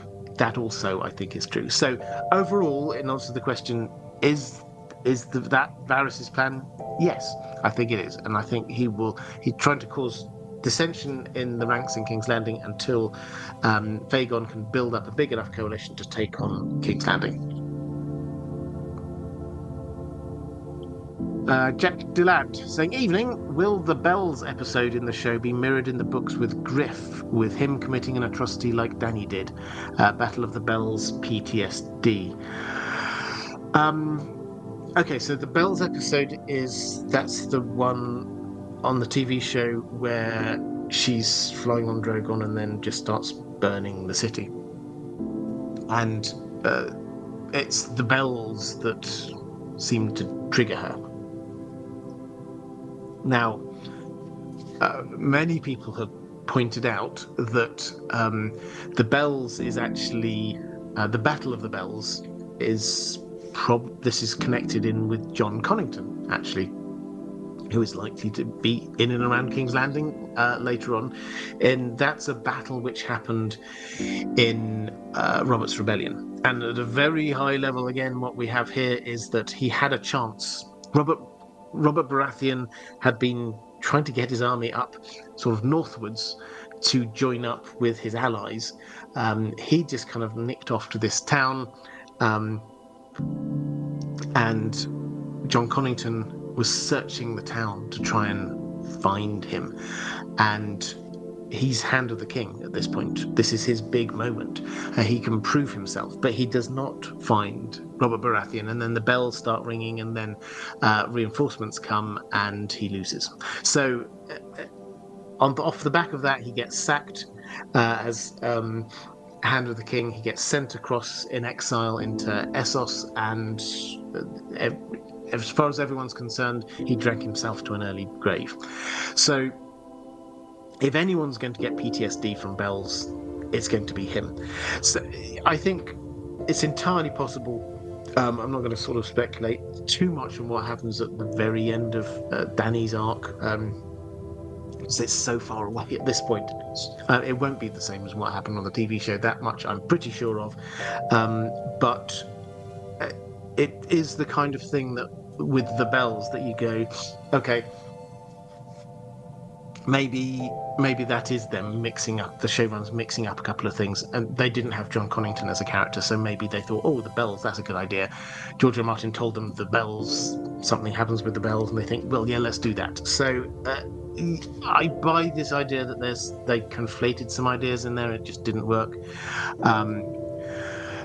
The other thing you have to remember with John Connington is that he has got grayscale, which is a death sentence.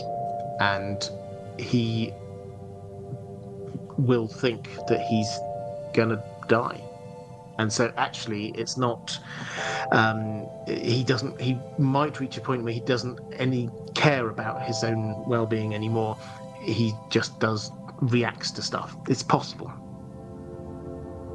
Scamalia, what will Varys do if Fagon appears to fail? I mean, I think it depends on what you mean by fail in what way.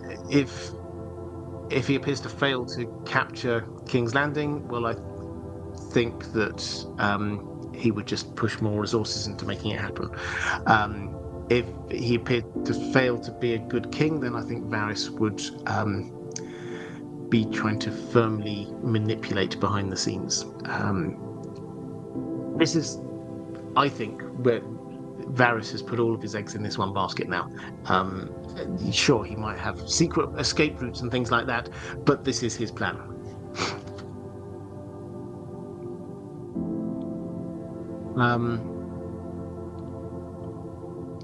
Let's go to Dominic Vaughan. Hi, Robert. Hope you and Dan are well. We are, thank you. Two big questions regarding Varys for me. Is there more plot relevance to the wizard who neutered him and the demonic voice, or is this just highlighting his general mistrust of magic and things outwith what he can control?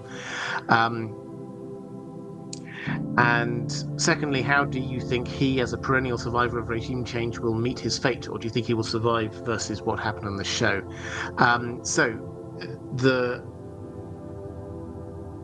To answer the second bit, I think I've already answered the second bit. I think that he will go down with the ship with Fagon. I think that's how he will die in the books. In terms of the wizard who neutered him, this is a really interesting question. So this is the bit of his backstory. On the show, he captured that wizard, showed Tyrion, and the implication was that he was going to do terrible things to him. We don't get that in the books, but we do get him talking to Tyrion. In a way, when he tells the story, it's quite interesting. He tells this story from his youth, and seemingly in an attempt to persuade Tyrion that he stands against Stannis and Melisandre because he hates magic and magic users.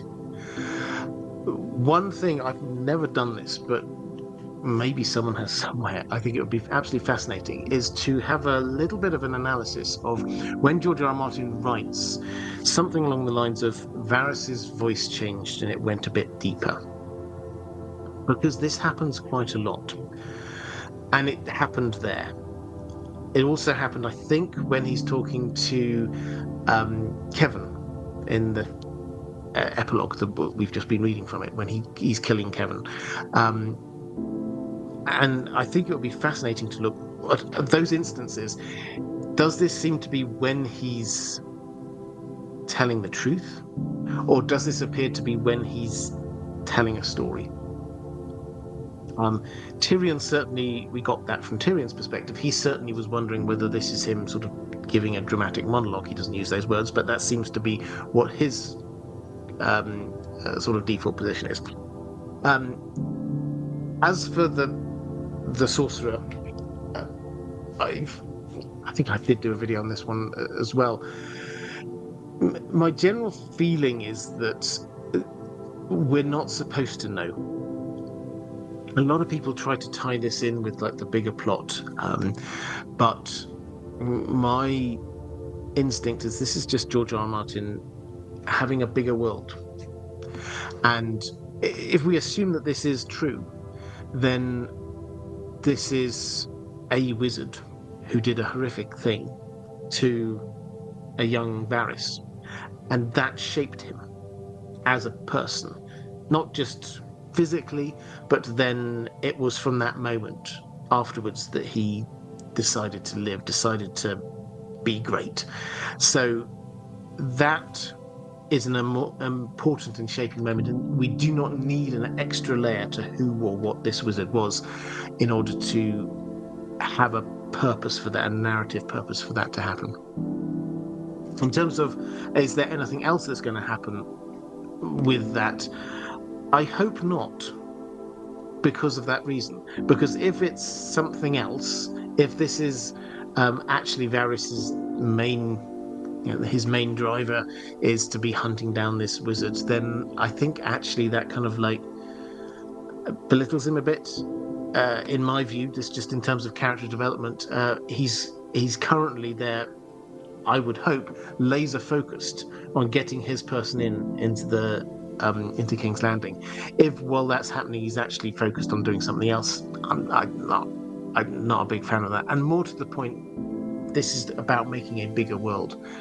In a bigger world, there should be loose ends. There should be things you cannot 100% explain. There should be things that aren't to do with the main plot. And so I like this, because this is just a thing which is just off there. It's like Tyrion's Uncle Geryon.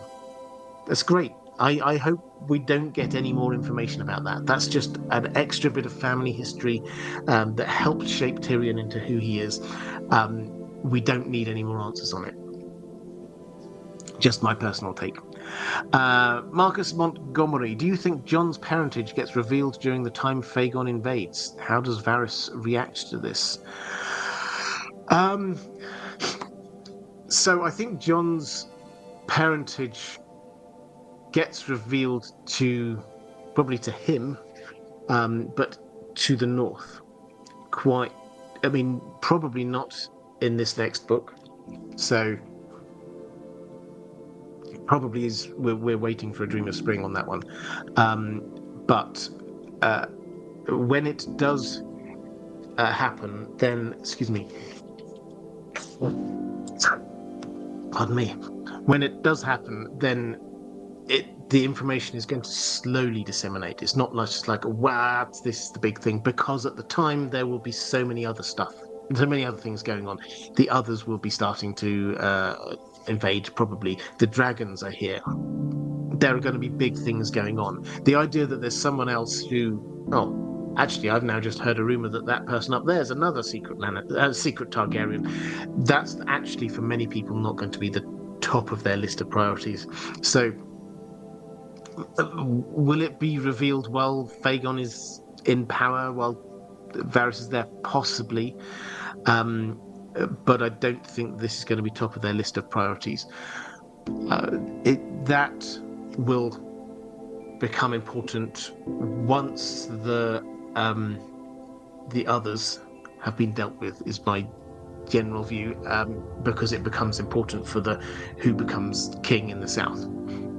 I mean, it's also important in terms of the prince that was promised thing, but that's a northern thing as much as anything else. And when I say northern, not just the north, as in defending against the others coming from the north. And a question from Scamelia saying, picking up for Aussie Greg. Thank you. I love it when people do this, pick up questions for others. Picking up for Aussie Greg, is Varys the perfumed seneschal? Quite possibly. So the perfumed seneschal is one of the things that the people that Dany is warned by Quaithe to beware. Yeah, there's a number of options here. Excuse me. Pardon me. I think I've got a cold coming on. You might be able to pick up on that. Apologies, but this is one of the ones where there's a number of options, and I don't think we're going to get a very specific. It's definitely this. It would be the boat, which brings Tyrion and Moqorro or towards Meereen. It could be one of a number of people in Meereen itself. It could be Varys. And the key point, as with all of these kind of prophecies and things and warnings here, is that it's what Dany thinks is the most important. If she decides that this is about Varys, that's the important thing. George R. Martin is so much more focused in on how people react and respond to a prophecy than the truth or not of the prophecy itself.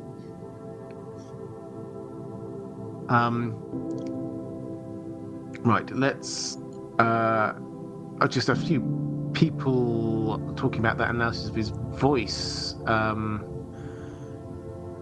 Not sure, saying I think that's his actual. This Varys' voice when he it goes a bit deeper. He drops the voice a bit.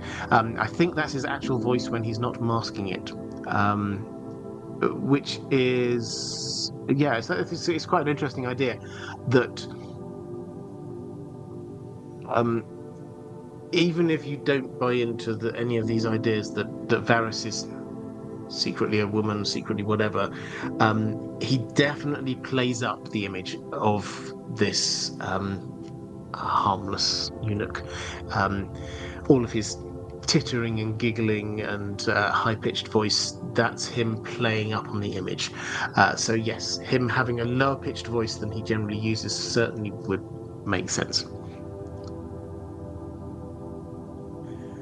I think that's me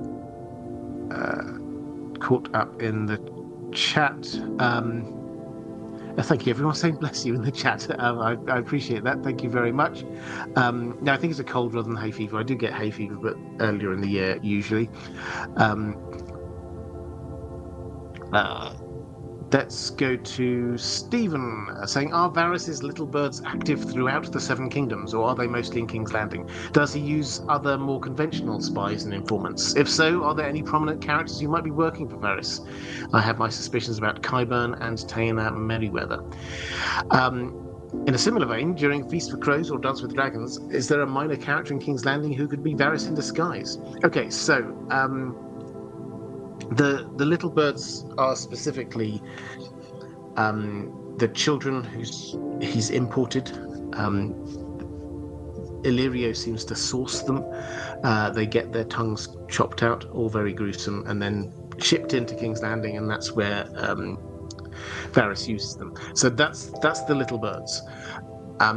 He does have other spies and the like. Classic example, obviously, is Jorah.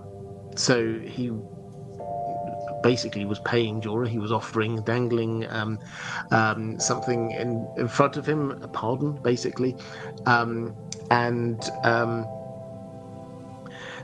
in order to spy for him, to let him know what was going on. And that was what Jorah was doing. He was sending information back. But we also get various hints when he seems to know what's going on in Old Town and various other places. He does have these spies around and about. They're not called the little birds, though. Are there any other prominent characters who might be working for Varys? You suggested Qyburn and Taena Merryweather. Excuse me.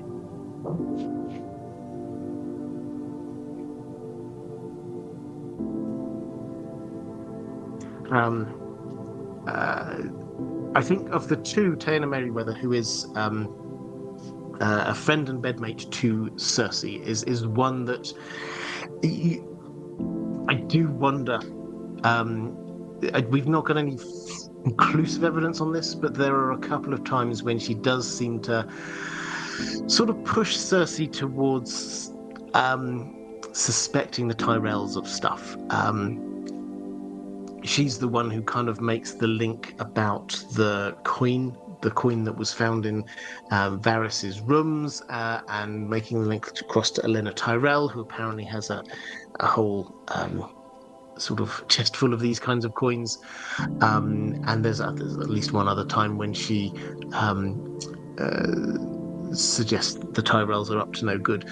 It's the kind of thing that perhaps Varys might want, is to be just dropping little bits of poison into Cersei's ears. In terms of who might be Varys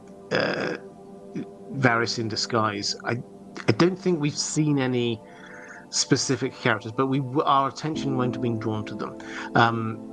He's had to the best of my knowledge, he's had 4 official disguises. He's been a begging brother, he's been a stout man in a robe, he's been a matronly woman, and he's been Rugun, the Lockkeep. So he's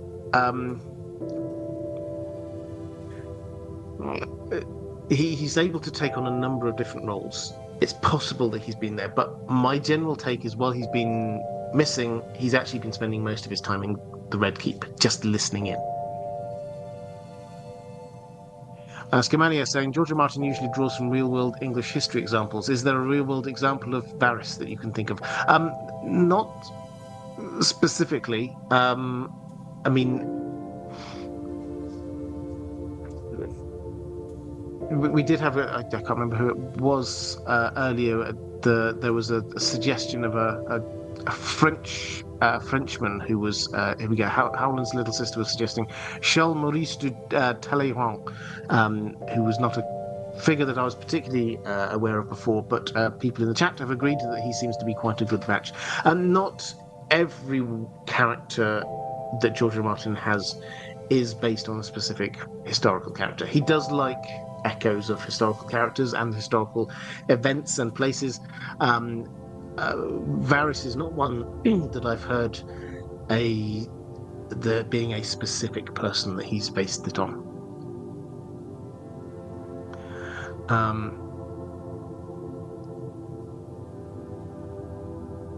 Then I've got a question from a Lorelei Dragon saying, Hi Robert, it's been a while since I've read the books, but as best as I can tell, there are some major differences between Varys' original characterization in the books versus on the show. Vagon aside, the show Varys seems more sympathetic and less ruthless, but I could definitely be misremembering. What are your thoughts on the differences there? Is Varys functionally the same character on the show as in the books? Functionally, in terms of how he's operating, yes. The same character. He's certainly identifiable. You can see him, but the character in the books is a lot darker. This is true a lot of the case actually with characters. Tyrion's character is a lot darker in the books, for example. But the way that he treats the little birds, cutting the tongues out of children, is horrible. They kind of skated over that really on the TV show. And I think the other thing was, certainly in the second half of the show, he kind of drifted a bit. in my view. I thought Conleth Hill did a great job. I was really enjoyed watching him, but with his character on the TV show, they kind of just turned it into, here's somebody who's just looking for a good monarch, which I think is part of Varys's character in the books, but that's by no means one of the most significant parts of his character. So that's because he did not have a specific candidate to get behind like young Griff. So that, I think, is the key thing, is that in the books, he is incredibly driven and merciless. The killing of Kevin and Pycelle, what he does to the little birds, he can say, for all he likes, he can say, but what about the poor little children? What about the small folk? He's doing some pretty horrible things to get the result that he wants, which is not rare for a George R. R. Martin character. There's lots of characters who would say the end justifies the means in one way or another. But going forward, I think, is where we're going to see the biggest difference, because going forward, he is going to be very clearly with an agenda, rather than just sort of like moving from one ruler to the next.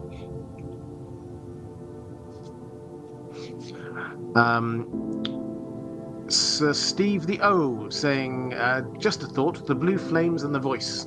This is back to his childhood. Could it just be another method of long-distance communication, like a less sophisticated means compared to a glass candle? Definitely wouldn't advise travelling to Mir if there's a risk of mutilation just to let someone take a phone call. But on a more serious note, the blue flames and the voice make me think of the others, or the great other. What's even more spooky then is that people are in communication with them, doing who knows what. Yeah, and I think George R. R. Martin left that deliberately vague. I think that's the point. I think the implication is that, yes, this is definitely some kind of communication, but it's communication with something that you couldn't just go to this person. They're a very long way away, or something like that. So in order to do it, you have to cast magic in order to do it. The thing that several people have speculated on, which I'm quite sympathetic to, is this idea that Varys may have had some Valyrian or Targaryen blood in him somewhere. He comes from Lys, that various Targaryens have been there over the years, so it's entirely possible that he has traces of Targaryen blood in him. And that could be why the magician chose him, because it's very clear that he went and saw this performance, and then he paid a lot of money for specifically that one boy.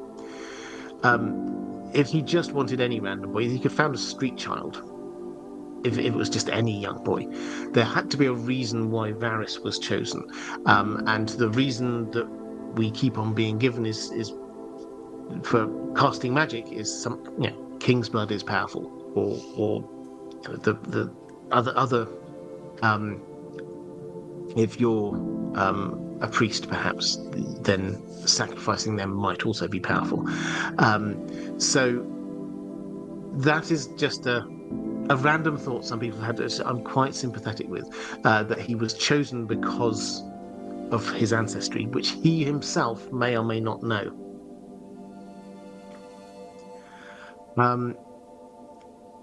Lorelei Dragon asking a related question: was the sorcerer who gilded Varys a red priest or someone else, a blood mage from Ashai perhaps? We're not told. He's referred to as a sorcerer, which is not a term which is generally used in George R. R. Martin's world. I think, even though he's a child, and certainly with retrospect, Varys would have known a red priest. So I think it's pretty clear it wasn't a red priest. The blue flame thing is quite intriguing. Yes, blue is associated with cold, and therefore potentially the others. I think he likes this idea of just kind of hinting that maybe there's somebody there in contact with the great other, or the others, or something along those lines. It's in a language that he didn't know. Um, but we just don't have the information. A blood mage from a shy, perhaps, I think is as good a guess as any. This is not a specific type of, as far as we can tell, it's not worship of the old gods with weirwood sacrifice. It doesn't seem to be R'hllor, nor is it a Faith of the Seven thing. It does have echoes of the kinds of things that Melisandre has done, but her magic seems to be a mixture of R'hllor and also Shadowbinder magic from Ashai. So if I had to guess, it's probably more like that.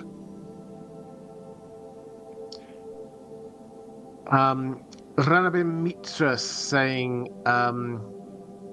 oh, here we got 2 more questions. Actually, we're now moving away from Varys. If you've got more questions on Varys, now's a great time to drop them into the chat. But Ranabir Mitra saying, in your recent video on what's east of Ashai, I genuinely wanted to ask you how you felt making the video. So many references in the Far East to so many authors and so many mythos in fantasy literature. Me being a watcher or consumer of the video felt that you and Aziz probably had a blast making this particular one. Please share your thoughts. Also, a side question. I will do that in just one minute. A side question. You said that Ulthos is different shade of green on the map. I side with Amanda from the Disputed Lands on this, in that Ulthos is entirely filled with shade of the evening trees, hence the petrified shade trees. Well, I would hesitate to disagree with Amanda on many issues. It has to be said. She's very intelligent and insightful in this, and I do very much subscribe to her ideas about Ashai in relation to this. Yeah, for those who actually, let me just show you this because I happen to have it here.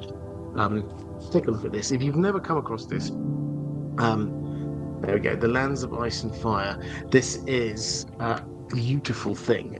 Actually, quite hard to get hold of these days, but these are the kind of official maps of the world of Ice and Fire. So you've got like 12 of them in there, just all of focused maps in on King's Landing and Bravos, as well as maps, bigger maps of the known world and things like that, and some people's journeys. Really interesting stuff. So that was where, if you were wondering where this the shade of green was slightly different. If you've no idea what we're talking about, this is a video that I did a week or 2 ago, and it was a collaboration with History of Westeros. So yeah, on that one, Aziz did the first draft and came out with a whole load. I have to admit, I don't know whether I'd picked out all of those references, but what you'll find is off to the far east, beyond Ashai, there are a huge amount of, George Martin loves doing this, a huge amount of references to other fantasy writers, and in their worlds and their creations, in the names of things that are there beyond Ashai. So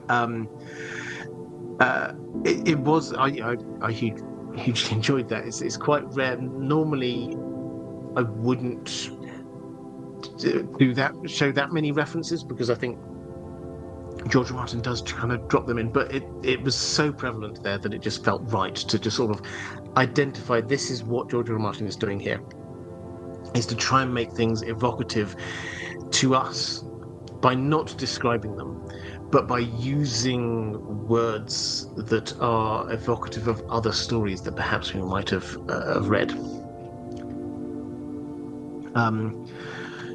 Right, let's go to the chat. Some questions here. Scamelia, Varys presents himself as anti-magic because of his trauma, but would he overlook that for the good of the people, his other great cause of trauma? So his anti-magic stance here is quite an interesting one, because we've only got his word for it. And when he was telling that story to Tyrion, it was while he was trying to ingratiate himself with Tyrion. Basically, the situation there, you read the section for yourself, please do, but the situation was Tyrion's come down as acting hand of the king, and Tyrion basically bosses the action for that entire book. This is like top tier Tyrion, book 2, Clash of Kings. And he's working out who's spying, working out who he can trust. He's kicking people out of King's Landing. He's authorizing murders of people. I mean, this is pretty, as I say, dark and gruesome stuff at times, but he is being ruthless in grabbing the chains of power at a time when it really was needed, because the city was about to come under attack. Varys is trying to ingratiate himself with Tyrion, because he knows Tyrion is there just going off. Pycelle, you've clearly been feeding information to Cersei. I'm going to send you to the Black Cells. Janos Slint, don't like you as the head of the Gold Cloaks. I'm sending you to the Wall. You know, it's this kind of thing that he's just going through and eliminating anyone who doesn't want to be there. So that's the context, and in that context, Varys is trying to ingratiate himself with Tyrion, and he has this little heart-to-heart, and they're talking about, I've heard rumors that Stannis has hired this witch, and then Varys says, yes, and I hate magic, and here's my tragic backstory about magic. And it's as if he's trying to prove to Tyrion that he's not just there trying to defend King's Landing because it's a job, but he really believes it. So that's the context, which does add in a little bit of doubt about whether that might be true. I want it to be true, but we don't 100% know that it is. And so in answer to whether he would overlook his anti-magic stance for the good of the people, as in, would he use magic in order to help the people? I think it depends on whether you think he is anti-magic or not.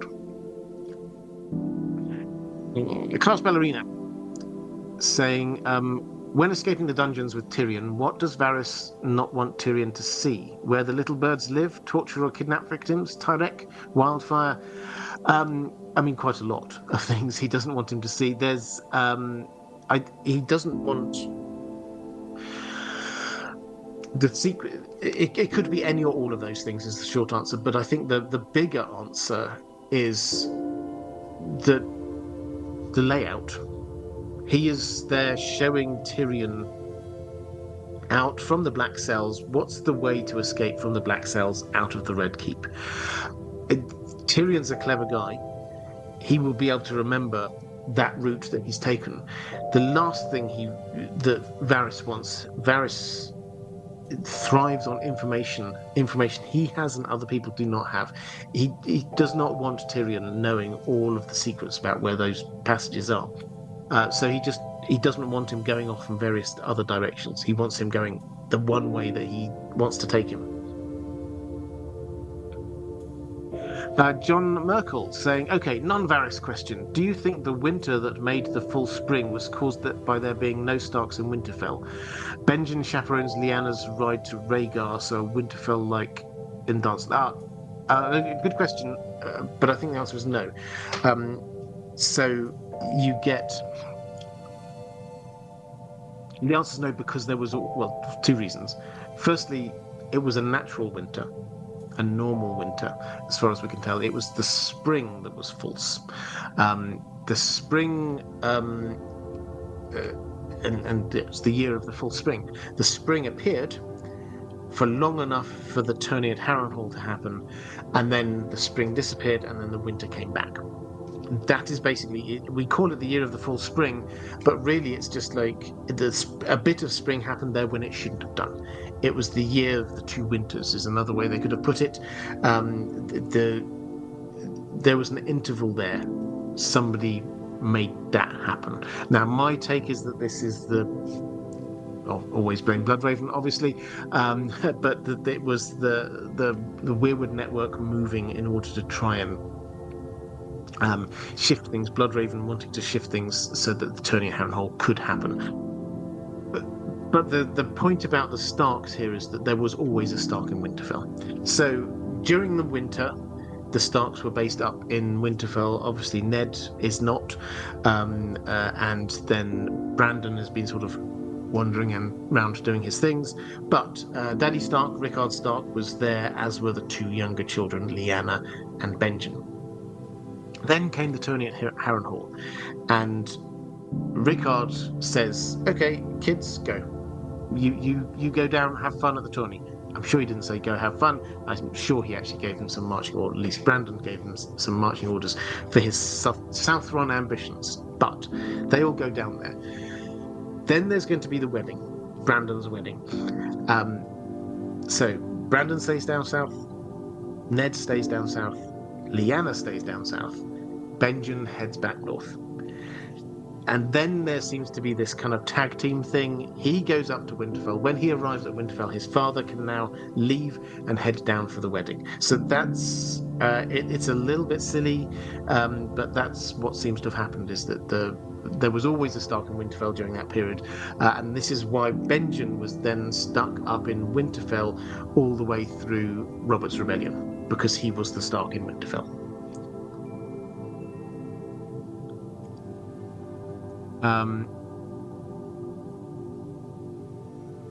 Cash Ballerina. Doran thinks Cersei is plotting to kill Trystane. Cersei never thinks of this in her POV. Is Varys behind the rumor reaching Doran? So Dawn goes to war. Yeah, it's possible. I've not really thought about that. That's definitely possible.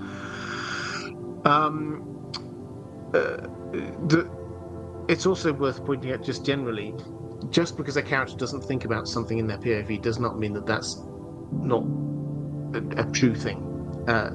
There's lots that Ned does not think about, for example, in his POV chapters, that are very important bits of information, but we just don't get them because in that period of time, in those POV chapters, he's not thinking about that.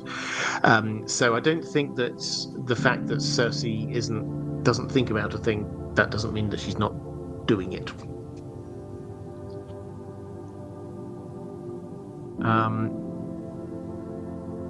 Okay, I think that's me caught up in the chat.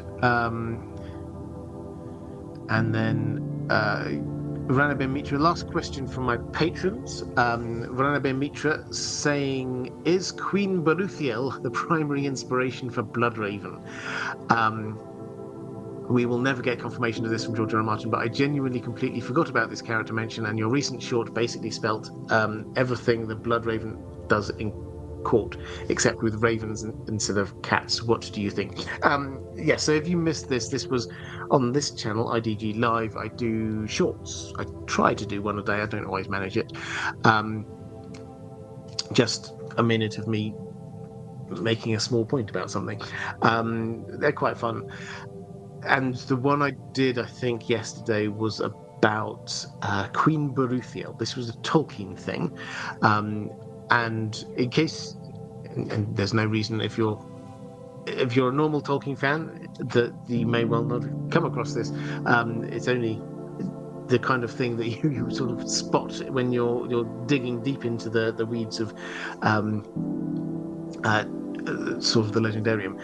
Queen Baruthiel, a queen of Gondor, was a cat queen, in as much as she was surrounded by cats. She didn't particularly like cats, it has to be said, but they loved her. And eventually she decided to make use of this. And so she had 10 cats, 9 black and 1 white. And the 9 black cats she sent out to spy on people. And then the 1 white cat she sent out to spy on the 9 black cats. And through some kind of magic, we don't know the detail of, she could communicate with them and they would give her all the secrets of what was going on in the court and in the land.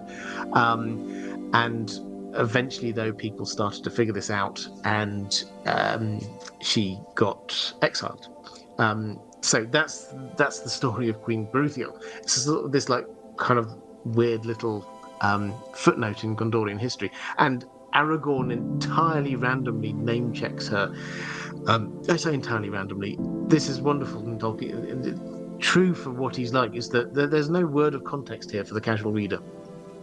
But he's done a whole load of deep dive on this and just come out with Aragorn when they're in Moria and Gandalf is like humming and hawing about which direction to go, he just comes out with this random quote saying, "Oh, and I trust Gandalf even more than one of um, Queen Beruthiel's cats in the dark," or something like that. And it's just like no one knew then who on earth this was talking about, but this was just Tolkien just referencing another bit of his wider legendarium. Anyway, that wasn't the point you're making.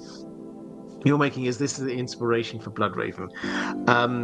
I mean, I think you're right. George R. Martin isn't going to ever say this. To the best of my knowledge, he's never mentioned Queen Beruthiel. There's certainly, yeah, there's an element of this. Is that member of the royal family spying on people through animals? I mean, this isn't unique to Tolkien, it has to be said. But yes, George R. Martin will have been aware of it, and I think it's quite fun to think of him taking inspiration. Randall Barker saying, could Varys's mutilation be a result of someone ending the male line of the Blackfires, possibly involving Bloodraven since it involved someone practicing magic? Then, with Varys castrated, he had to resort to his sister Sarah. I mean, it could, but the way that the story is told, the point of what happened was not the damage to Varys. The point of it was in order to have this conversation through the flames with whatever that is. At the end of which, the sorcerer didn't seem to really care what happened to Varys. So I think instinctively, no, this isn't somebody trying to make a point with the Blackfires.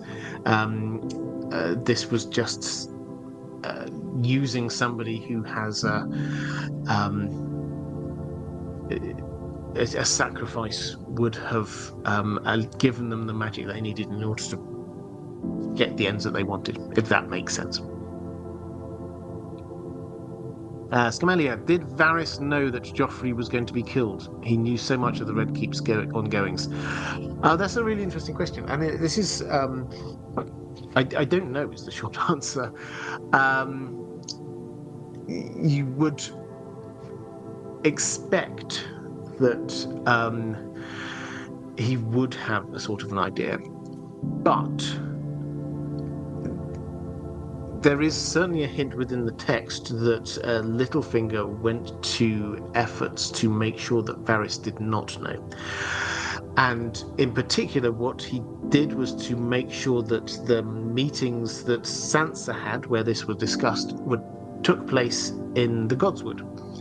And Littlefinger specifically says the Godswood is the one place where the little birds, Varys' spies, can't overhear you, because they can't be hiding in the walls. This is a little bit of woodland. Yeah, they could sort of hide behind a tree or something, I guess, but this isn't the same kind of thing as Winterfell's Godswood, where it's proper woody and you can hide there. This is a manicured, beautiful place with just a few random trees around and about. You would be able to see people.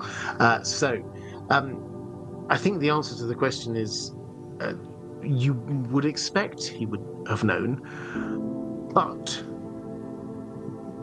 we know that Littlefinger was trying to make sure he didn't. So probably he didn't. Carlos Ballerina picking up a question for Adam, saying, what's Varys' age? Oh, this is a good question. We're not told exactly, but you can kind of work it out. So, within sort of boundaries, in as much as he... so we've got 2 years of the current story. We've got 15 or so of working for Robert Baratheon. So that's 17 years plus another, I think, 4 working for the Mad King. So that's 21 years. And before that, he'd worked his way up to the top of a criminal empire in Pentos, which you would have thought that he must be... He couldn't be younger than 20. one would have thought, given all that had happened to him. So I think you're probably looking someone in their 40s, is my best guess. But he could be even older. He could be in his 50s. Because we're not told that a year that he was born in or anything like that. Right, okay, I think that is it for my patrons' questions. Let me have a quick flick through the chat. Northern Tommy saying I'm going with Varys being 37 to 45. Yeah, absolutely. I mean, it's worth just saying that in general on the TV show, the characters looked older than they were in the books. So particularly notice it particularly among the children, the younger characters like the young Starks, for example, but also the next generation up. So Ned Stark was a lot younger than Sean Bean.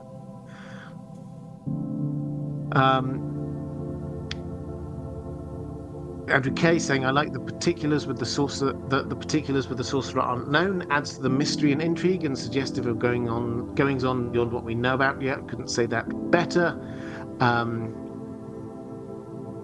DK saying most seem to assume Varys stayed in King's Landing after the Tywin incident, but as shown by Illyrio going back and forth in secret, could Varys have spent some time in Pentos or elsewhere? He could have done.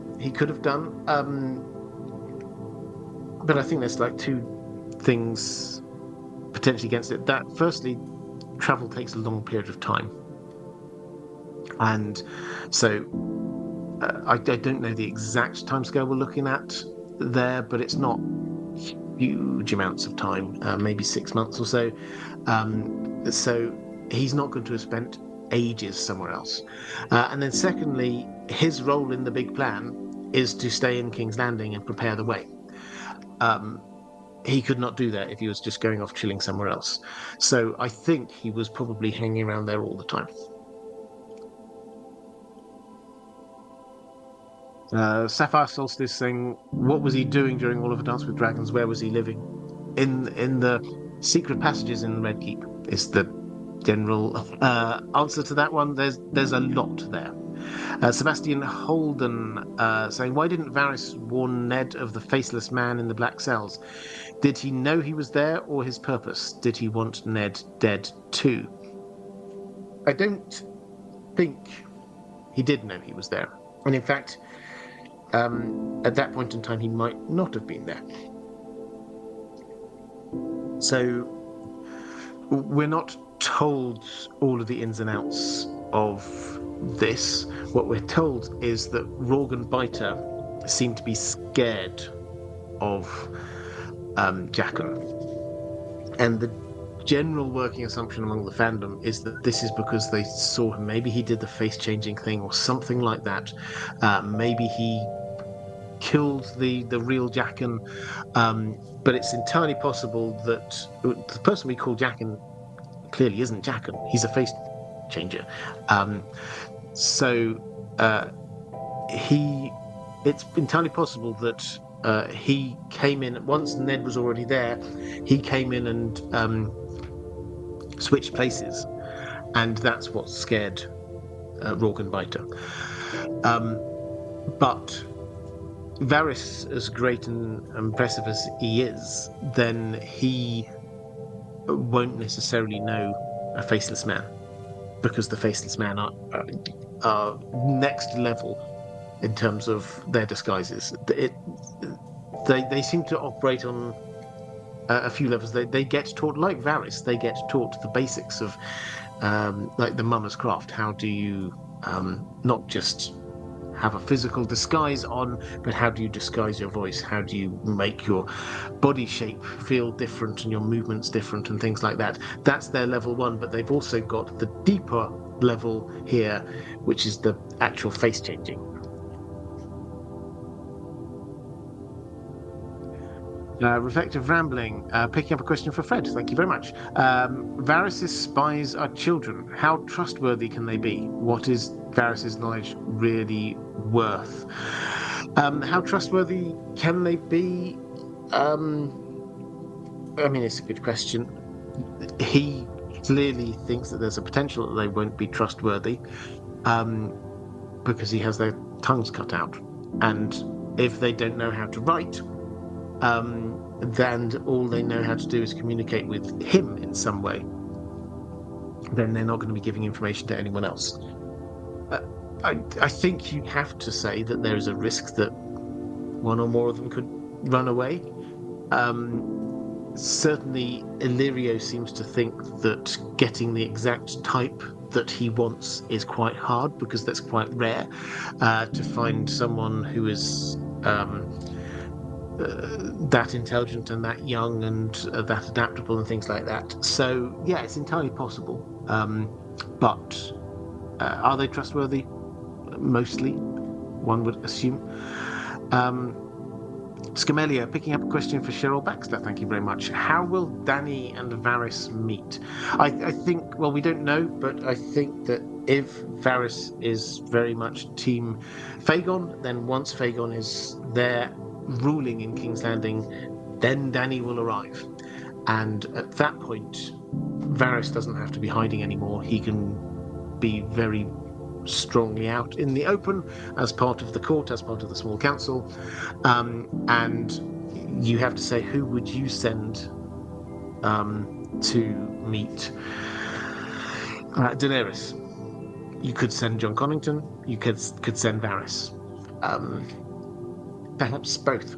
But that's how it's when Dany arrives and has to deal with the fact that, oh, there's somebody already sat on the Iron Throne that I thought was mine, and they're claiming to be ahead of me in the line of succession. Stephen Carver, Varys could be lying about hating magic and actually using magical disguises or magical eavesdropping tricks. Yep, that's entirely possible. And I think probably with that, I will start to draw this one to a close, because we can look at what I think next week.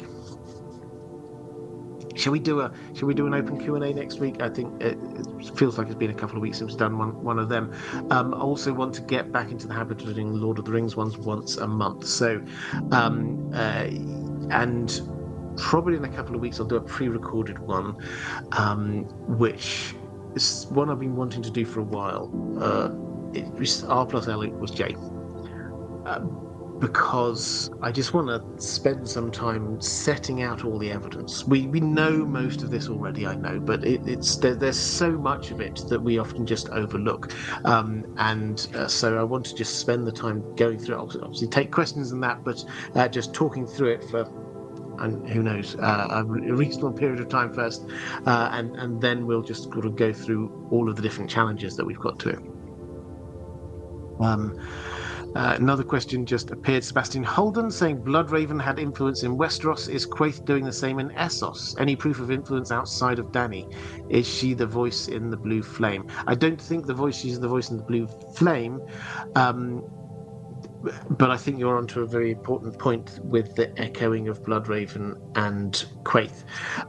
My take on Quaithe is that that's Shira Seastar, and I think pretty sure I've done a video setting out all my logic leading up to that. It feels right to me on many levels. There's lots of evidences that point to it. But she has clearly decided the prince that was promised, Azor Ahai Reborn, this is Dany. Bloodraven have clearly decided it's Jon Snow. And so they both got their own champions, and I think that they don't even know that the other's still alive.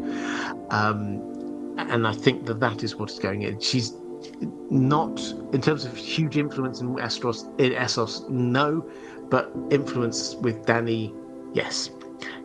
Okay, so we will be back next week with another one of the live streams. Might be an open Q&A. I might have another topic I can come up with between now and then.